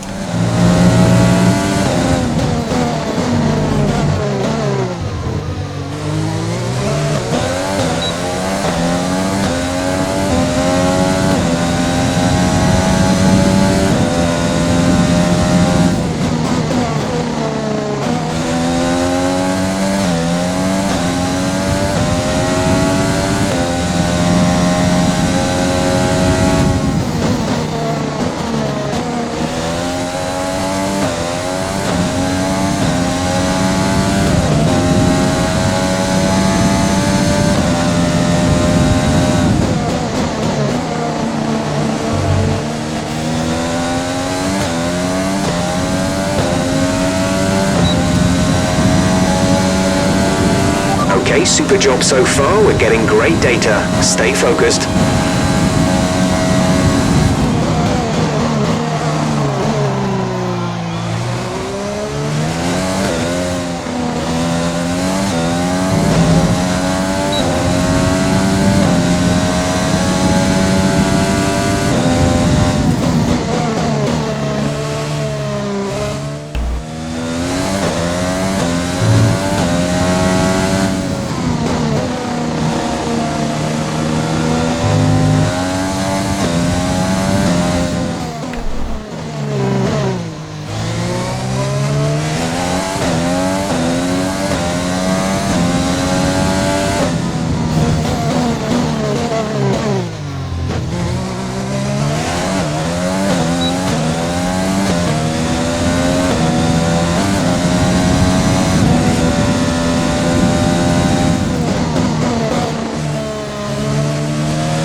Sorry, I have an itch on the back of my head. Wanted to take care of that.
Okay, super job so far. We're getting great data. Stay focused.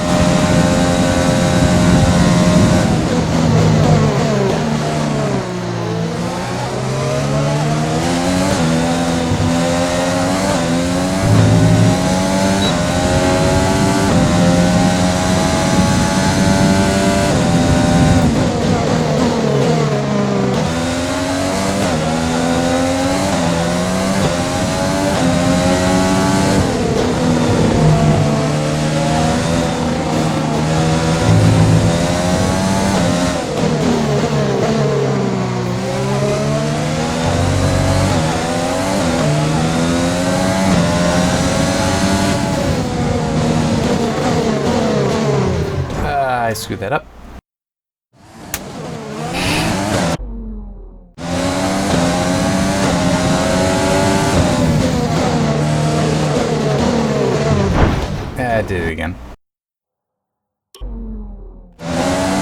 I need to not try to come in and... Oh, crap. I did it again. Basically, I need to just fall in line behind him. Is my problem.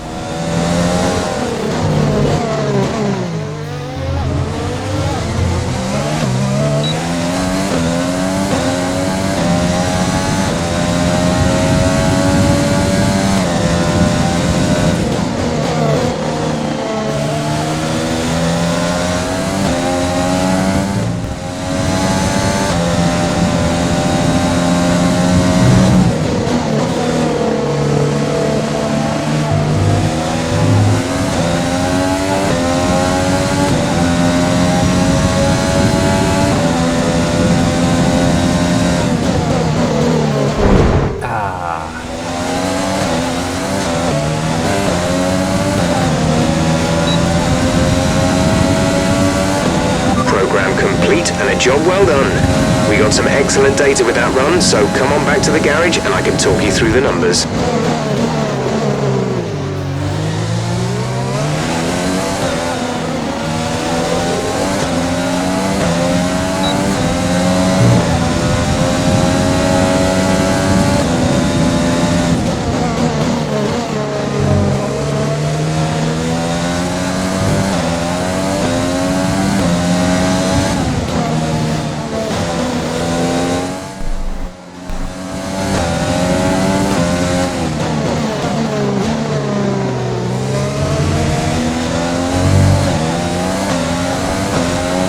Okay, just want to remind you to keep an eye on your tyre temperatures, which you can do on the temperature panel of the MFD. We monitor carcass temperature and surface temperature, and you'll get the best performance when they're both inside a normal operating window. Surface temps tend to fluctuate faster, so try a few laps with the data open and get a feel for how to control them. See, that's one of those things where it's like, okay, you're getting enough into simulation that I don't care. Box this lap, please. Box this lap. Okay, take it easy on the car. We can't sustain this level of damage.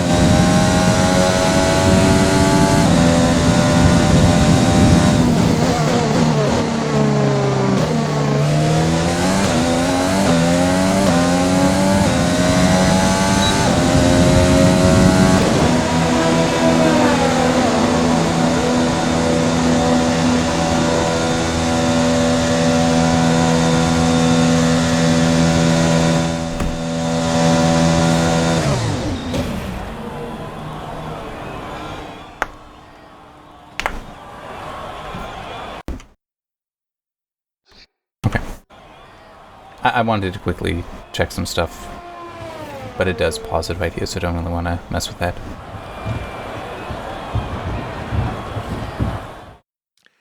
The session has drawn to a close, so let's review our top three. James, Bottas, and Carlos Sainz. Sadly, it's time to say goodbye as free practice 5 is seconds over. behind me, However, come we'll on. be back shortly for more Formula One action. Alright, so this is actually kind of helpful because it'll let me check stuff.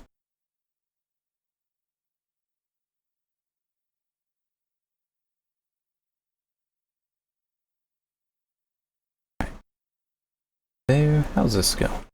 Hour and 40 minutes so far. Alright, and let me also check this. Oh, I may need to check that then. Maybe I can't move this over to the SSD, there's not quite enough there.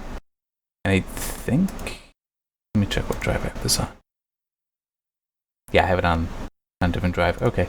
So yeah, I'll have to shuffle some stuff around, but that will have to wait until after the Grand Prix. Alright, so third practice. So because I want to see if I can hit that 75 laps in total. At least I'm assuming it is total for the race weekend, so doing all this stuff adds to that.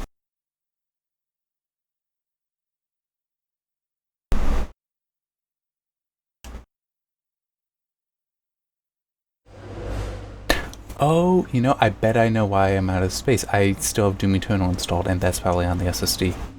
And that's a big game.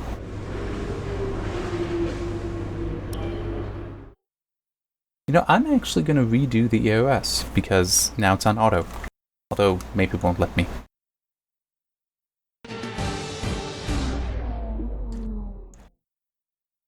I feel like that would be a good idea.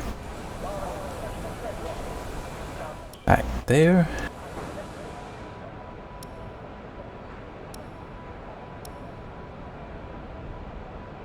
Yeah, because I never deployed it. Okay. So yeah, just do this again. It's just automatic, so hopefully I will do well.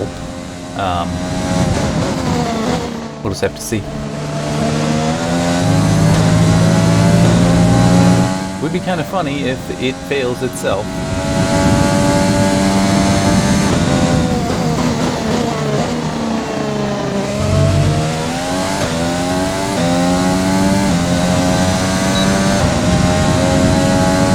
There's part of me that would also want to turn that on, the DOS assist, but nah, I'll leave it.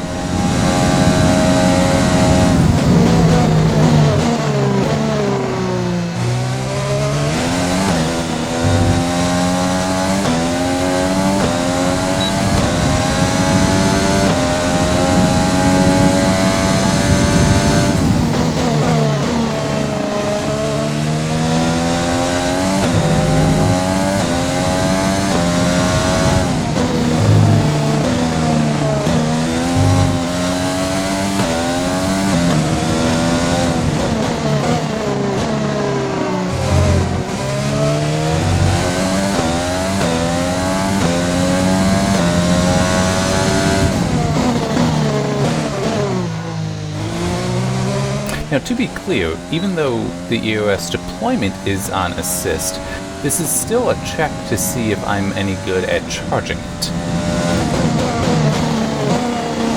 So it's not like having the assist on is going to guarantee perfect use. No. It's still a question of how I drive.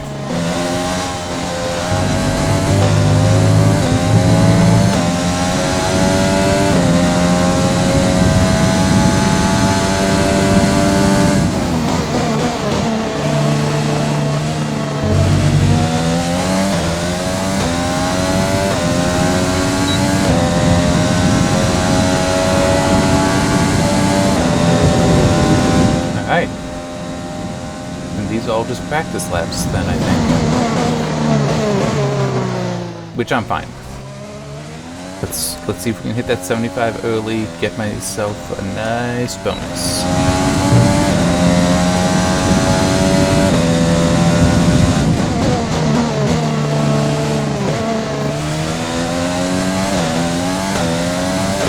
There's 3 laps of fuel remaining.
Okay, the time last lap was a 1:37.6. Not my best, but still pretty good. And I screwed up there. It seems like I braked a lot more efficiently than I'm used to. That happens sometimes. It's just the braking behavior feels different than I was expecting, so it throws me off.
out of fuel?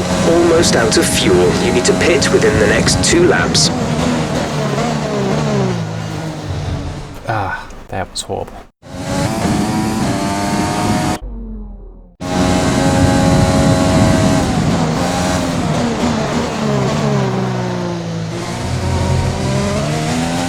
That wasn't great, but it was better, believe it or not. At least when there's no other cars. With the cars, I would have been in such trouble. Because they would not have been able to get strained out, because they'd be blocking me.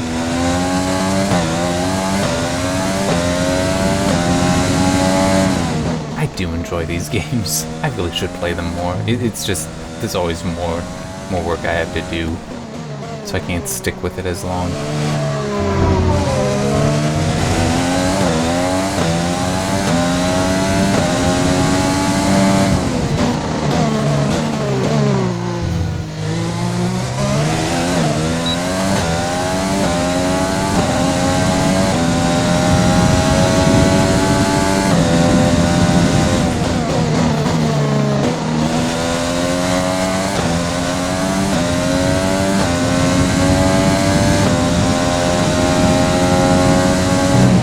This lap, please. Box this lap. Alright. Fine with me. Doing really bad this lap anyway. Look at that.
Alright.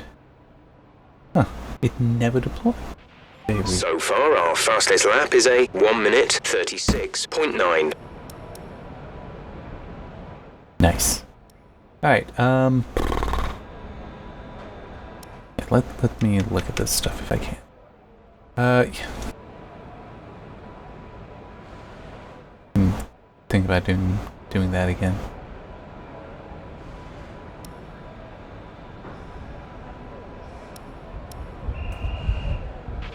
We're top of the speed trap, 316.0 kilometers per hour. Yeah, objective 21st place. Estimated position first. Estimated best lap starts at 137. I actually hit 135.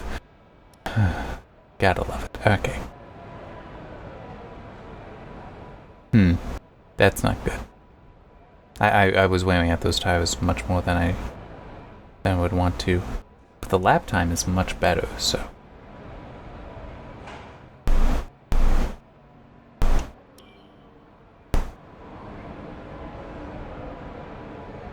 Yeah.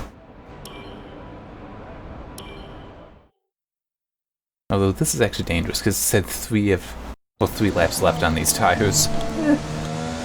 Should probably have swapped. Since this is 5 laps.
You've nailed what we asked for. Keep it up. Okay, I don't know if you spotted it, but when I looked over, you could see that the flap, the wing, was actually open. That's because of the DOS. But you can't see that in the mirrors. I just wanted to point that out. So like you see it's currently closed there, and it opened. That's what the DOS is. Okay.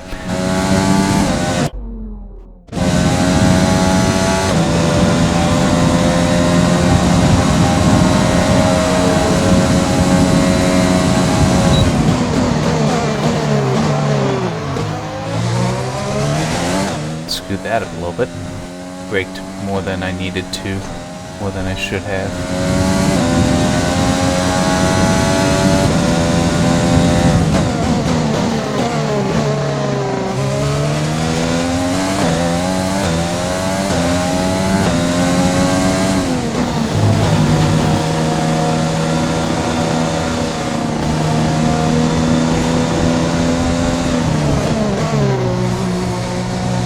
Oh, okay.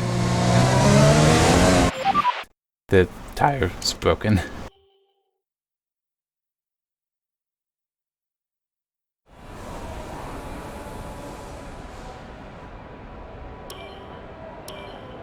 Yeah, so now I'll be on hard tires, it said.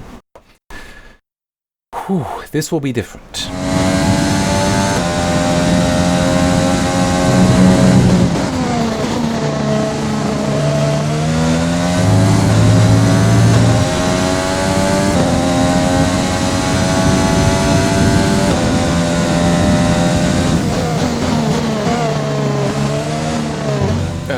Yeah, very different.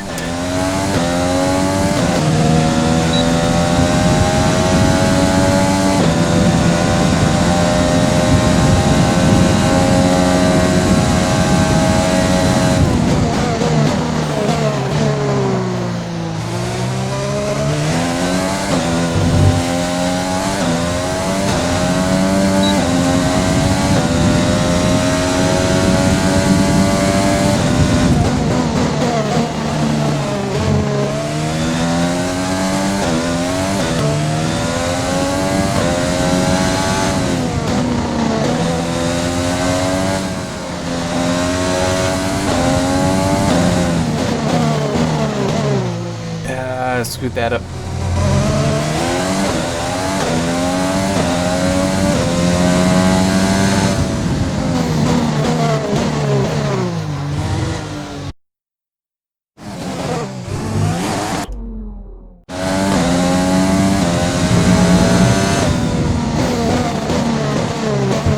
Did not do better.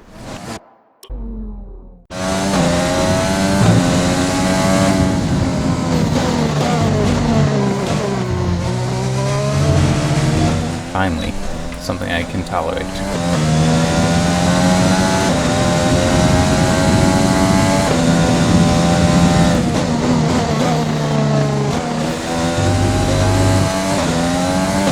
I did screw that up, but it wasn't horrible, so keeping it.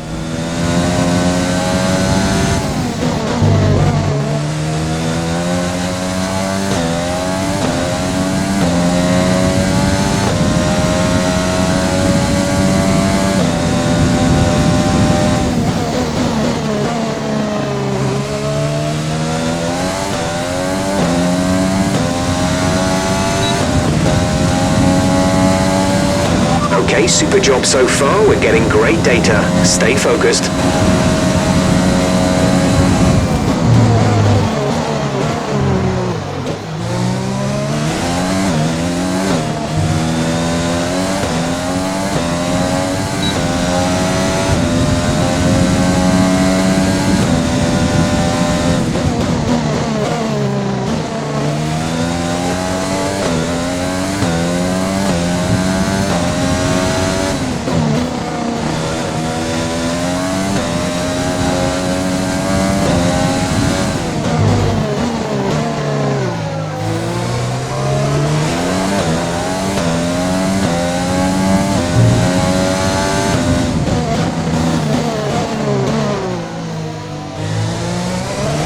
That was much better. think all the negative time that I was doing got made up just from that. Oh man, that felt good. Hey, is that my partner? Like the teammate? And I just lost time. I think that is. Because the colors match.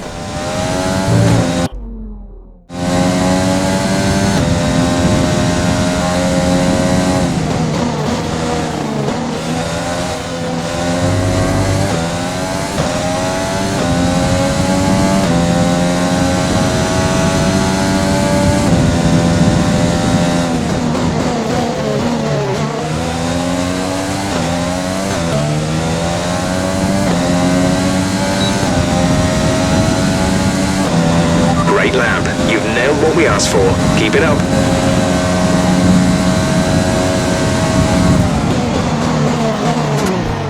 Drat.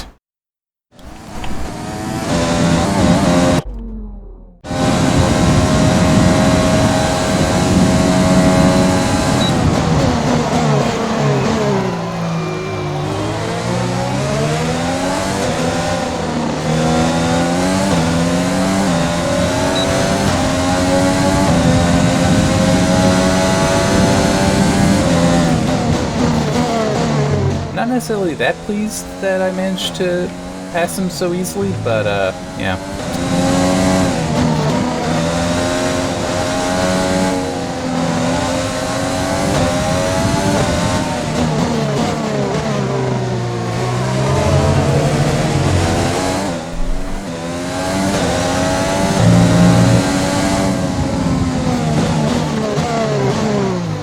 Alright, that wasn't great, but it wasn't horrible either. Oh, it actually kind of was looking at that time.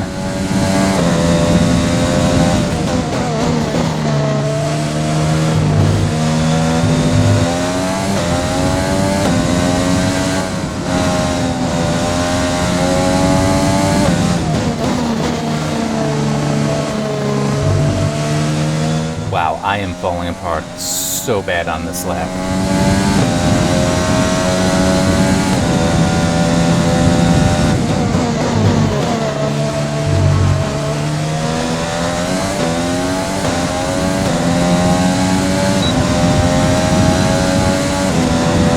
Okay, super job so far. We're getting great data. Stay focused.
Great lap. You've nailed what we asked for.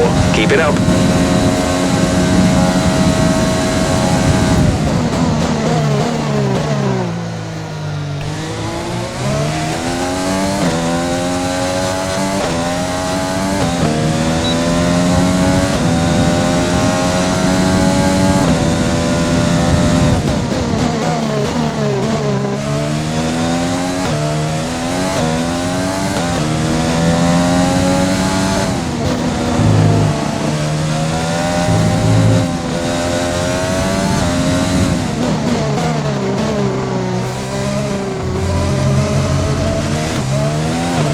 minutes to go.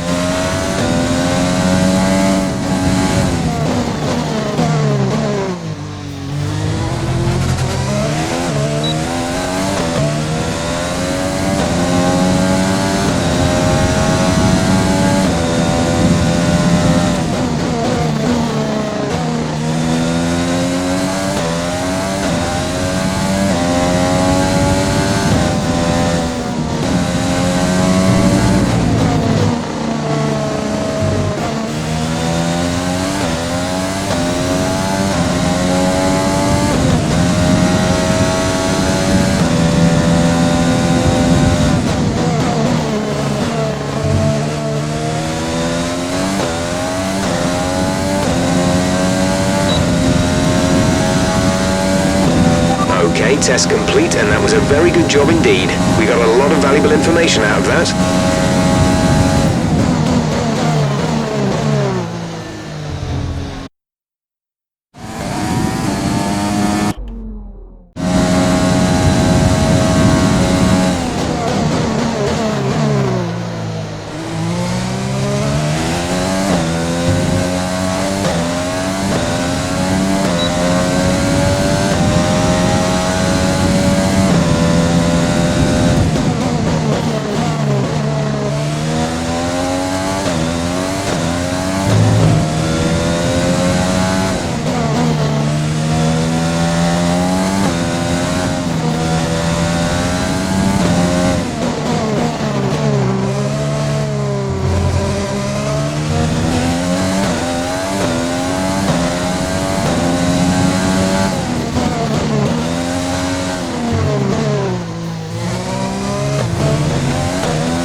Minute remaining, just 1 minute. Yes, I'll box after this. The practice session has 1 minute left, in case you were wondering. That's what he's talking about. Box this lap, please. Box this lap.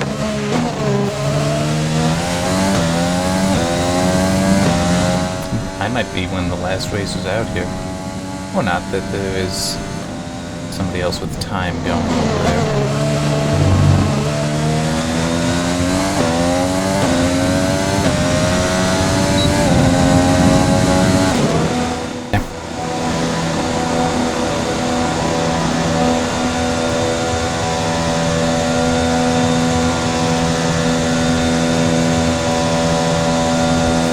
But yeah, most everyone is already in.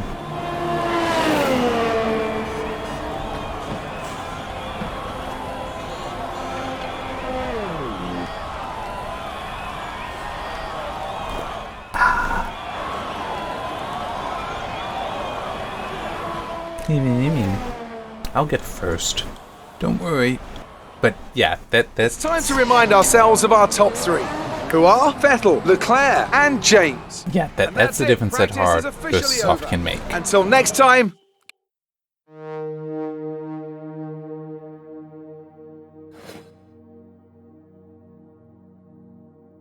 Wow.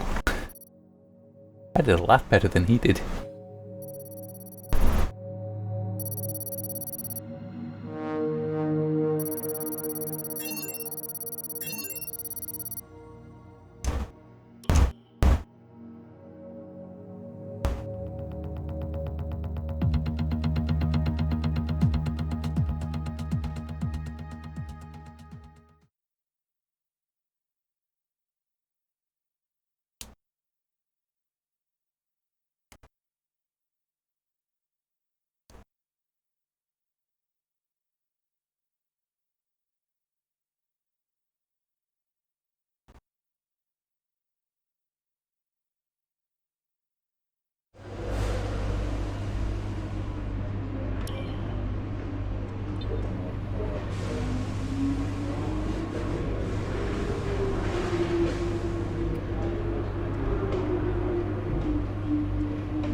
medium and hard. Well, they're mandatory it looks like, so yeah.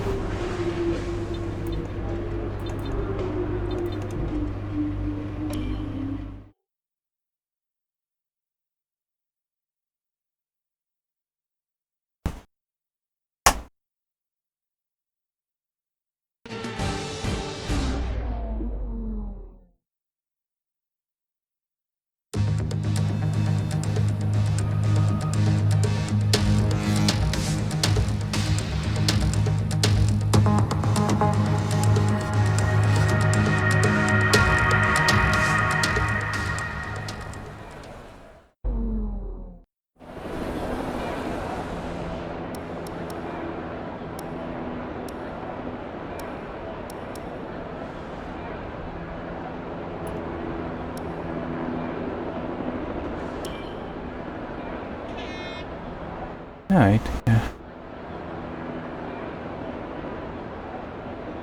At this one, having balance will be fine.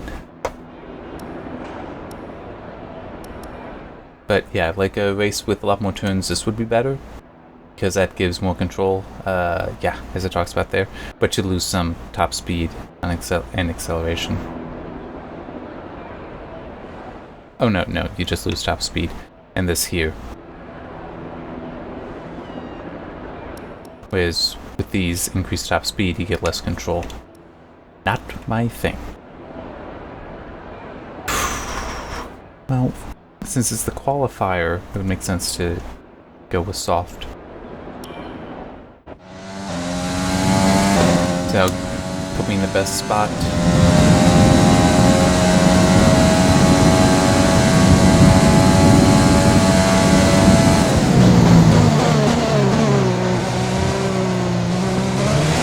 That ghost suddenly appearing did surprise me.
Unlock front of the grid.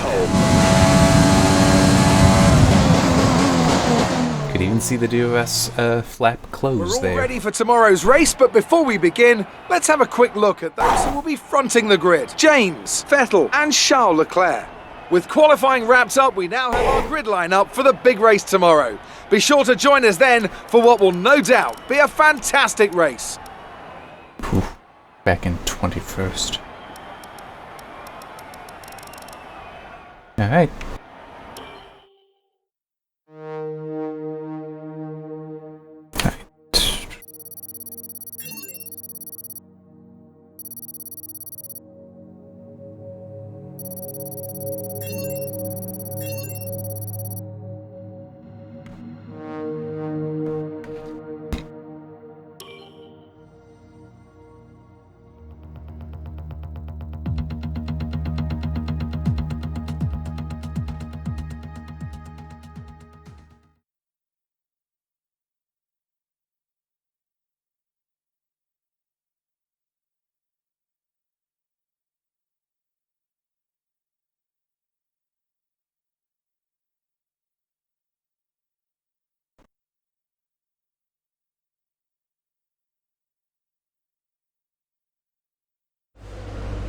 All right, I think we can call that a successful qualifying. We should be in with a good chance in the race. Nah, really? I'm just curious, I'm looking at this keyboard.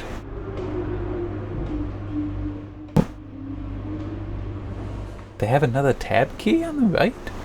Look at that, under backspace and above return. Another tab. Control system alt. Alt system task control on the bottom. I know, it's just a little odd looking. Alright, what do we got here?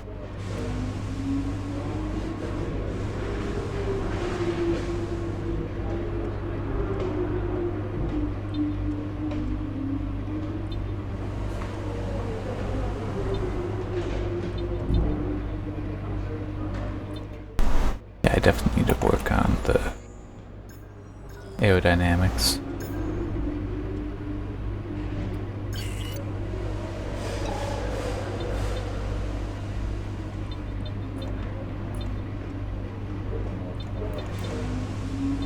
Alright.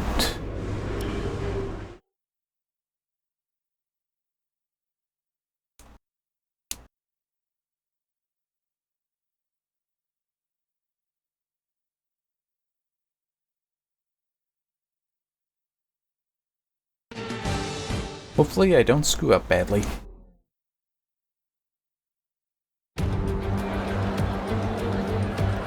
No more testing, no more practice. This is the real deal. And it's make or break here at round 1 of this year's Formula One World Championship. Formula One returns to the desert today on this exceptional 3.36 mile circuit. 15 corners provide plenty of overtaking opportunities. It could be a strategic race, this one, with Sakir notorious for eating up the rear tyres. Watch out for drivers managing their rubber at some point during the Grand Prix. Can Mercedes start with victory in their bid to win a 7th consecutive Constructors' title? Could Ferrari or Red Bull establish an advantage early on? And with 22 cars on the grid, how quickly can the new team find their footing? Well, it's great to be back, Anthony Davidson. We've got a lot to talk about this year. That's right, Crofty. It felt like a long winter, but it's good to finally be back. I have to think the usual suspects will battle it out at the front, but there are always going to be some teething problems early on in the season, so whoever can keep on top of their issues will have the advantage today. As I mentioned earlier, we're up to 11 teams this season, with a new entry run by, well, of all things, an owner-driver. That's something we haven't seen in this sport since Hector Raback over 4 decades ago. So how are they looking so far? It's hard to imagine how a small operation like that could survive in the ruthless world of Formula One, and yet here they are, first ever race looking surprisingly strong. But there are no points for qualifying. Let's see how they fare in the Grand Prix proper. It's time to take a look at our starting grid for today's race. James lines up on pole position, and starting alongside in P2 is Sebastian Vettel. Looking down the rest of the grid, we have Leclerc, Hamilton, Valtteri Bottas and Albon, Ricciardo, Ocon, Verstappen and Carlos Sainz, Raikkonen, Grosjean, Antonio Giovinazzi and Norris, Magnussen, Perez, Daniel Kvyat and Lance Stroll, Gasly, Latifi, De Vries and George Russell ends our grid lineup. It's almost time for those 5 red lights to go out. Oh, I need to get him better. Who can prevail today? What a great way to start the season, pole position. Now let's take the win.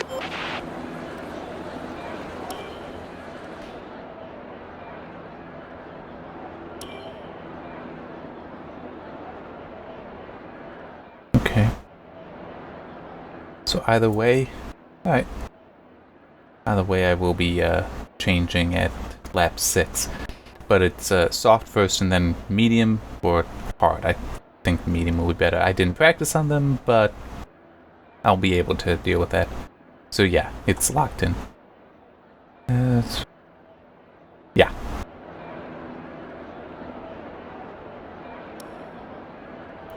Okay.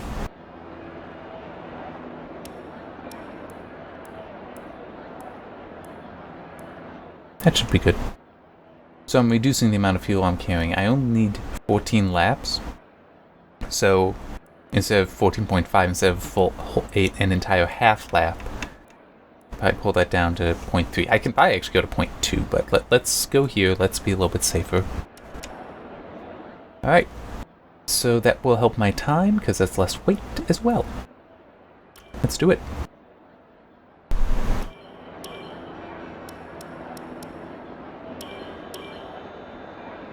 Oh, yeah, I need to just hit back. Start race.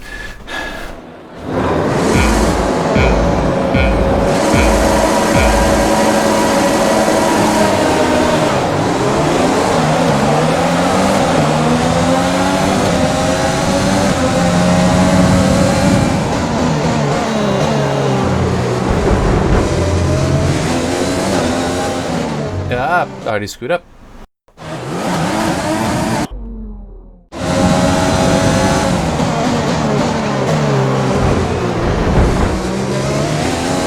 I just came out of that turn wrong.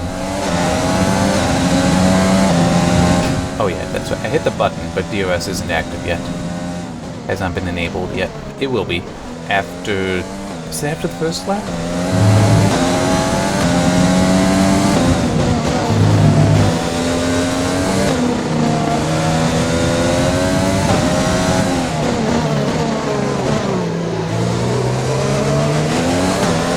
Okay, that's a good start. Keep it up.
approaching the pit window.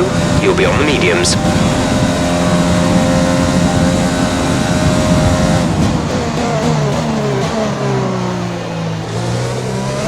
It's at lap 6 though, this is only lap 4.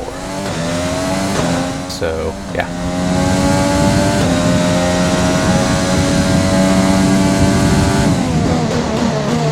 He will tell me though.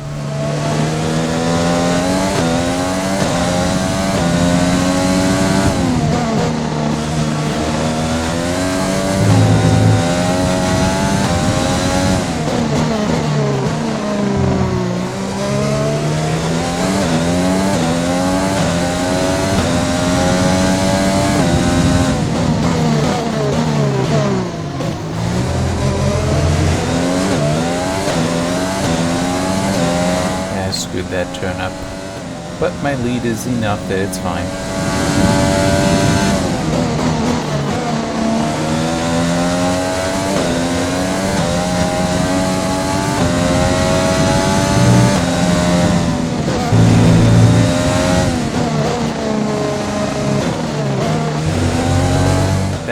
That turn was absolutely disastrous though.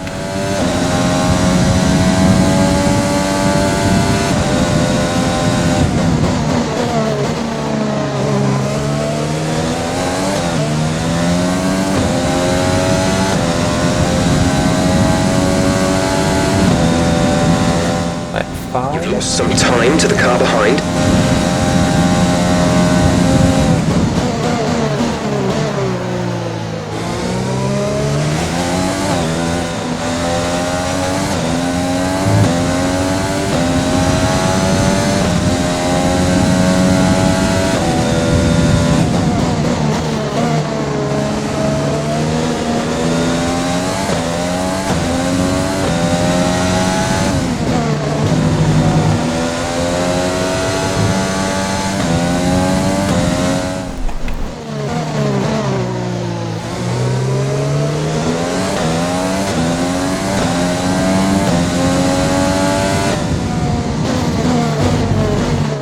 Screwed that up.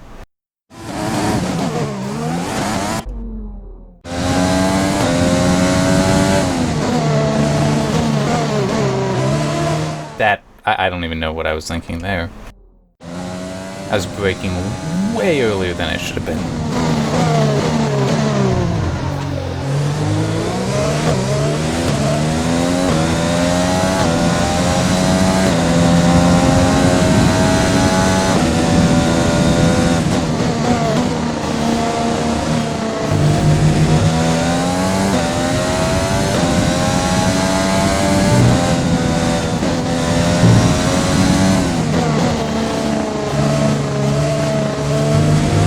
No tyre concerns at the moment, just focus on the driving.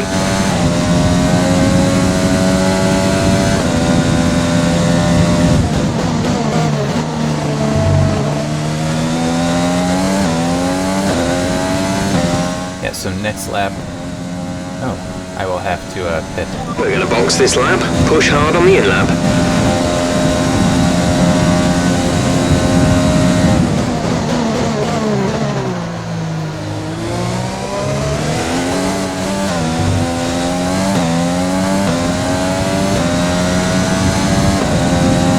Surprised the DRS hasn't been enabled yet.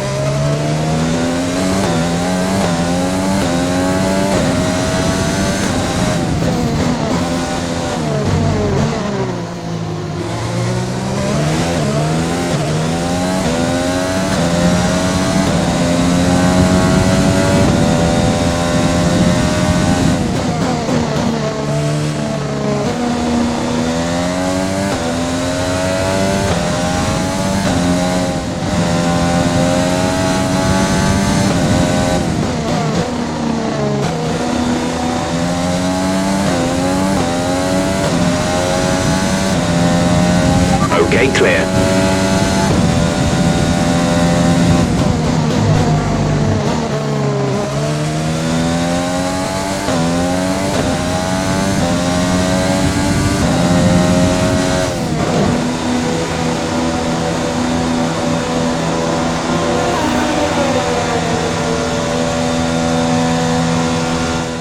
Vettel, who was actually following me the closest, he also pitted, so Release, fine. release.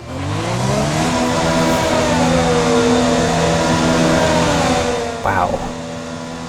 2 Okay, people stay out. clear of the white line on the exit. So You'll interesting. receive a penalty for dangerous driving if you cross over into the track.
Okay, I know I heard that. I don't know what it was, though.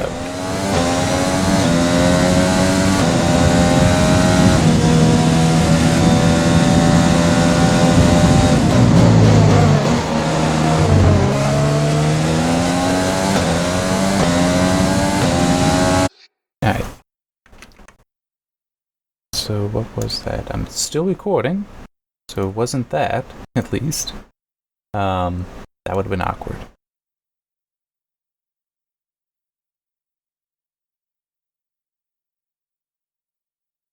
Yeah, I got nothing. Definitely heard that, and chance saw the stream, the OBS also picked up the did it like a device disconnecting, but no idea what. Alright. Just had this straightaway coming up. Our gap to the car in front is 1.5 seconds. Yeah. Our gap behind is 3.6 seconds. Right now I'm more interested in the gap behind. Oh, I'm already back in first.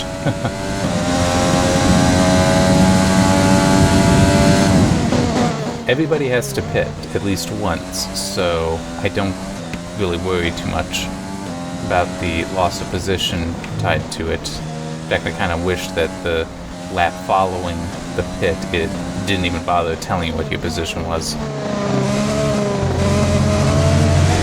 Ah, that was bad.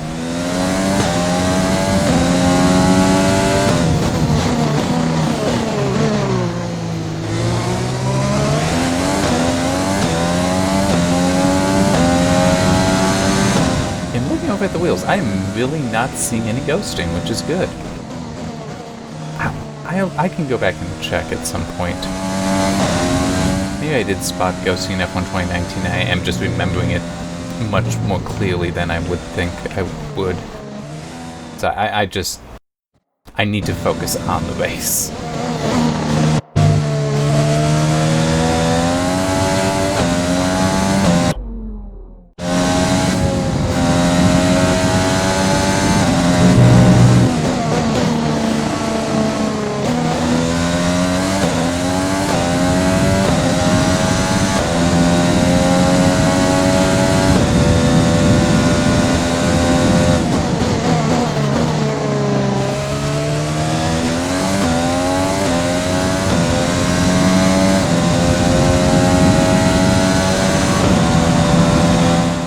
That gap behind me. Oh, this is in the bag. Because I am up against easy AI, but I'm okay with that.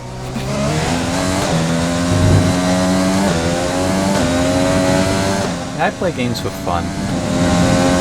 And to me, winning is fun in this. But I think I do well enough that even if I set it up to like medium or normal, whatever that would be, I'd still be okay. 5 laps of fuel remaining. And we got less than 5 laps to go.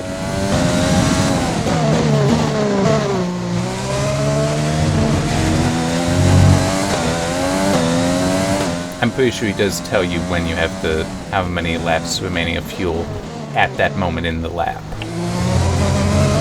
So the fact that I had already started lap 9 means I'm good.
Great work.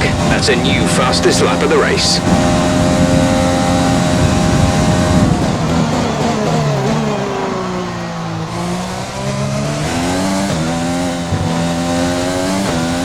The car behind has started to drop back.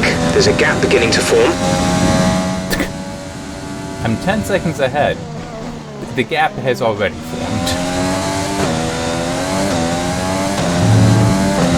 There's 3 laps of fuel remaining.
Good job. That was the fastest lap of the race so far.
2 laps of fuel left.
This is your final lap of the race.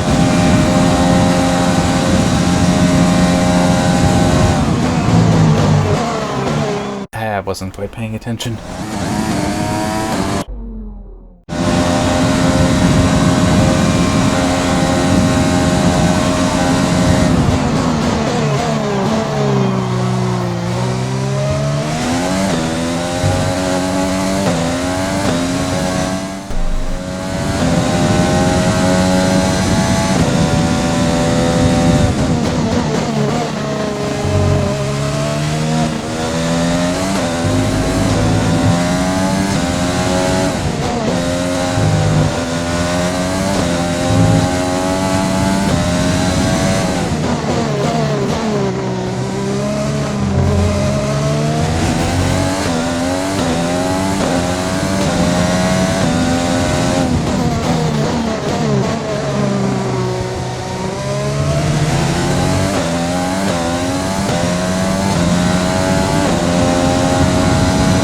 Less than a lap of fuel now. The tank is empty.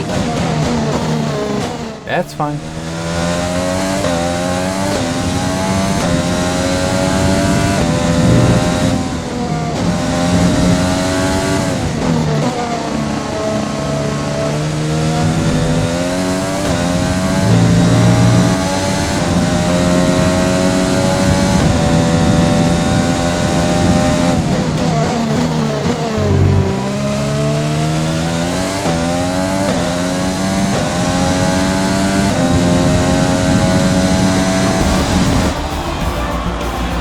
Fantastic drive, just fantastic. You deserved that race win.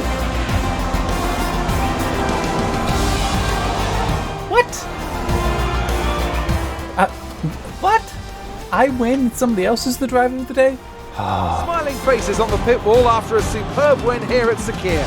And rightly so. What a brilliant effort from the whole team.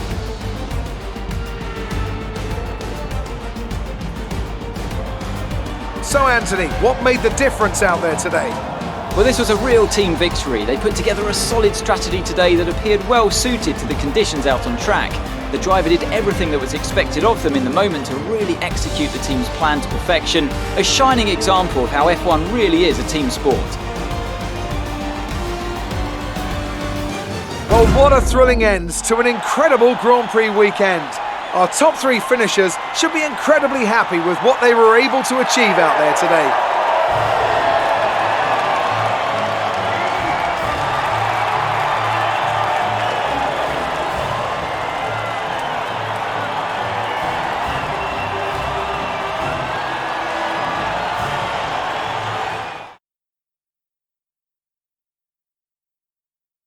Let's have a look then at the drivers' standings. James takes over the lead of the Drivers' Championship. So, Anthony Davidson, who would you rank as your driver of the day? Lance Stroll certainly put in an impressive performance today. No doubt his team and fans are extremely proud. Let's move on to the constructors. Ferrari take the lead at the top of the table. Well, that was certainly an incredible weekend of racing. Be sure to join myself and Ant for more exciting Formula One action soon. He was 58 seconds behind me. Whew. And got no points as well.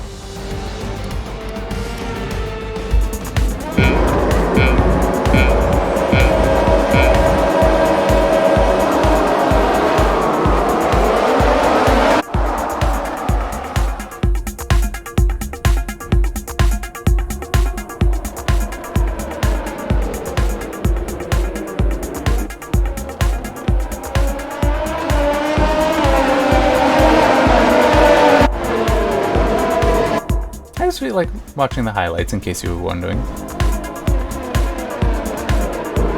But man, I definitely need to get the teammate additional practice. He wow. Just come on. You need to do something here. I can't carry the whole team.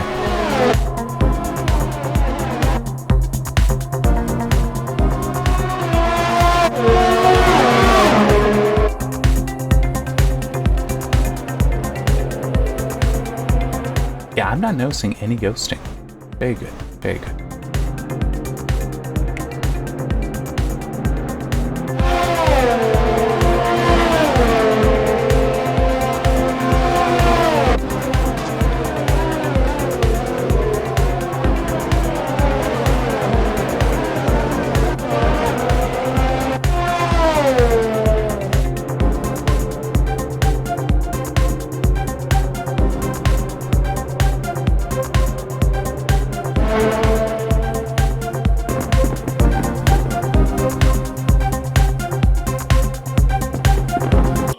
Alright.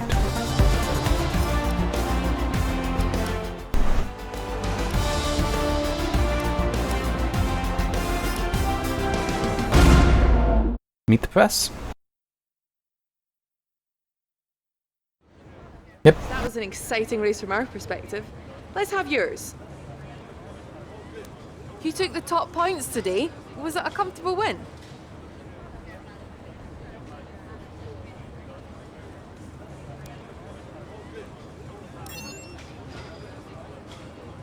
You really looked in control of your car out there. Your team must be thrilled.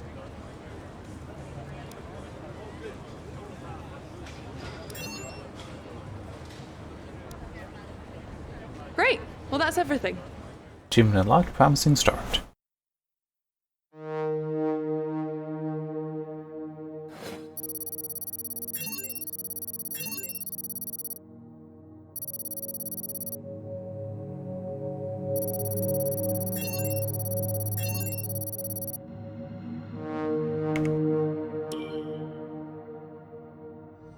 Hey, we made it. Cool.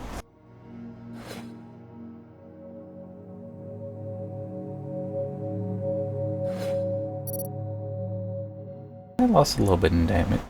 I don't know what I damaged, but apparently I did cause some damage.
Nope.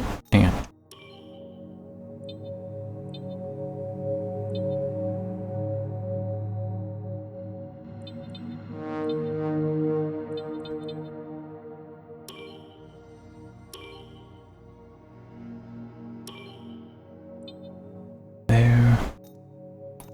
No messages.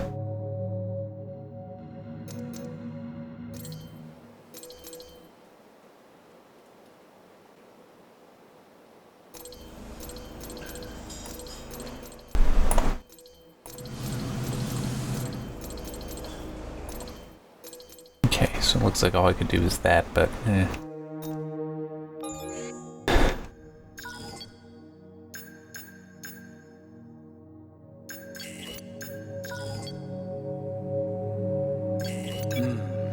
I recommend we could go for something like this.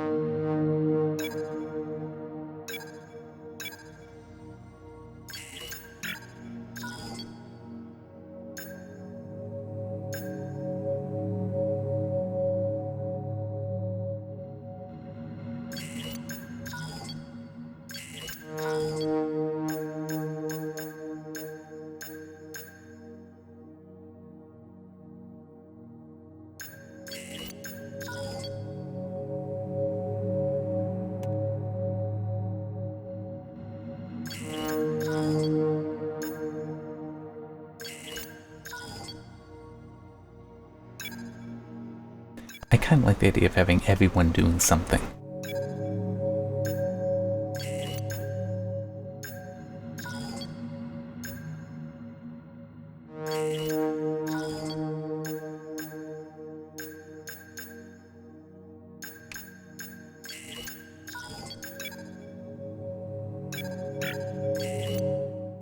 Can't? Wait, what? Oh, probably I need to do this first, but I don't have what I need there for it.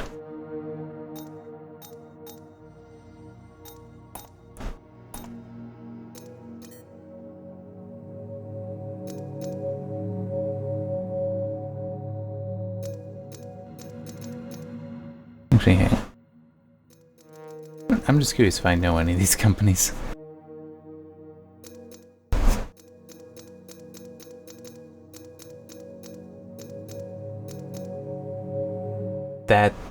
That's a name. Kind of feel like I should take that one, don't you? Huh. That'll be an easy one to get for me. That's not a bad amount of weekly income either.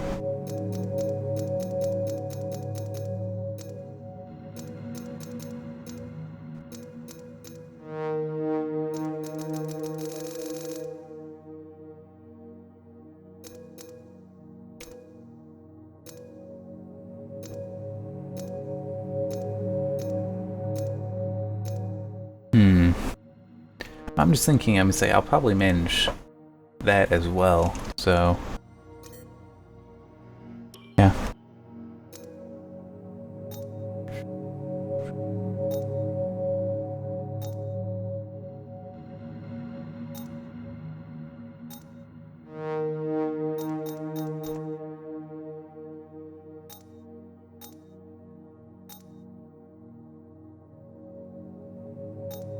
I guess I can't do that yet. I did 41 on my own. Not bad. Not bad. Alright,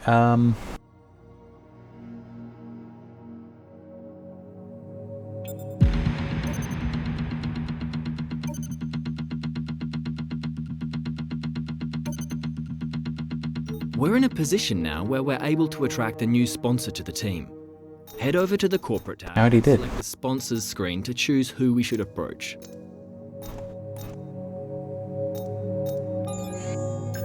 If it were me, this is probably what I'd invest in.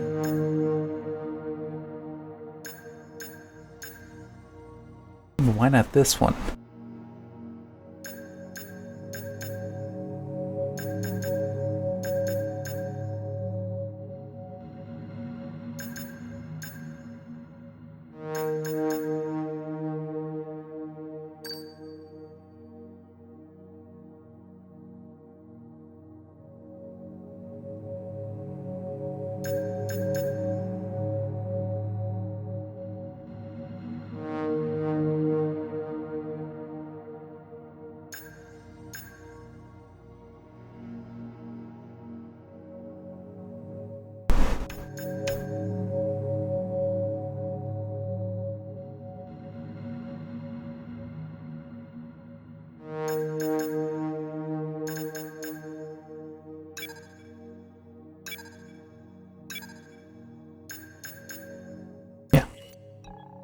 Alright.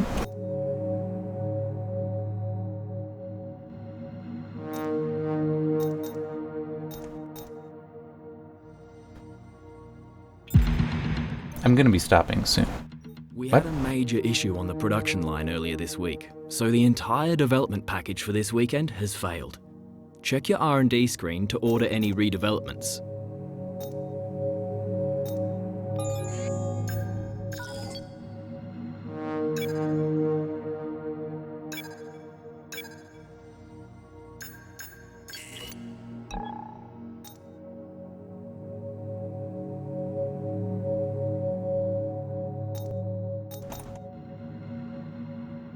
Alright.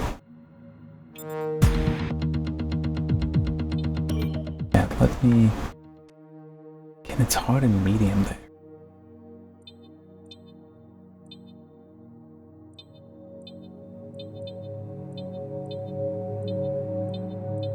Yeah, I guess just leave it there. Alright. I'm just getting into this so I know that where the progress has been saved, and then I'm gonna stop. So I can do other things, including take some notes.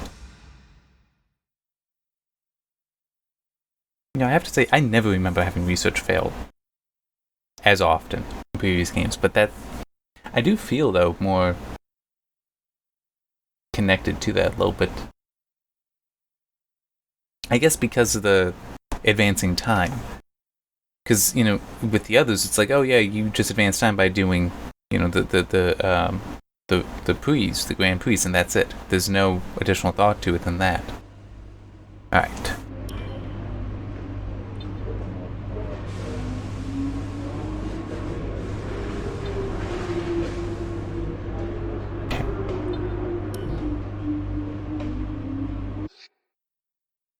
Yep.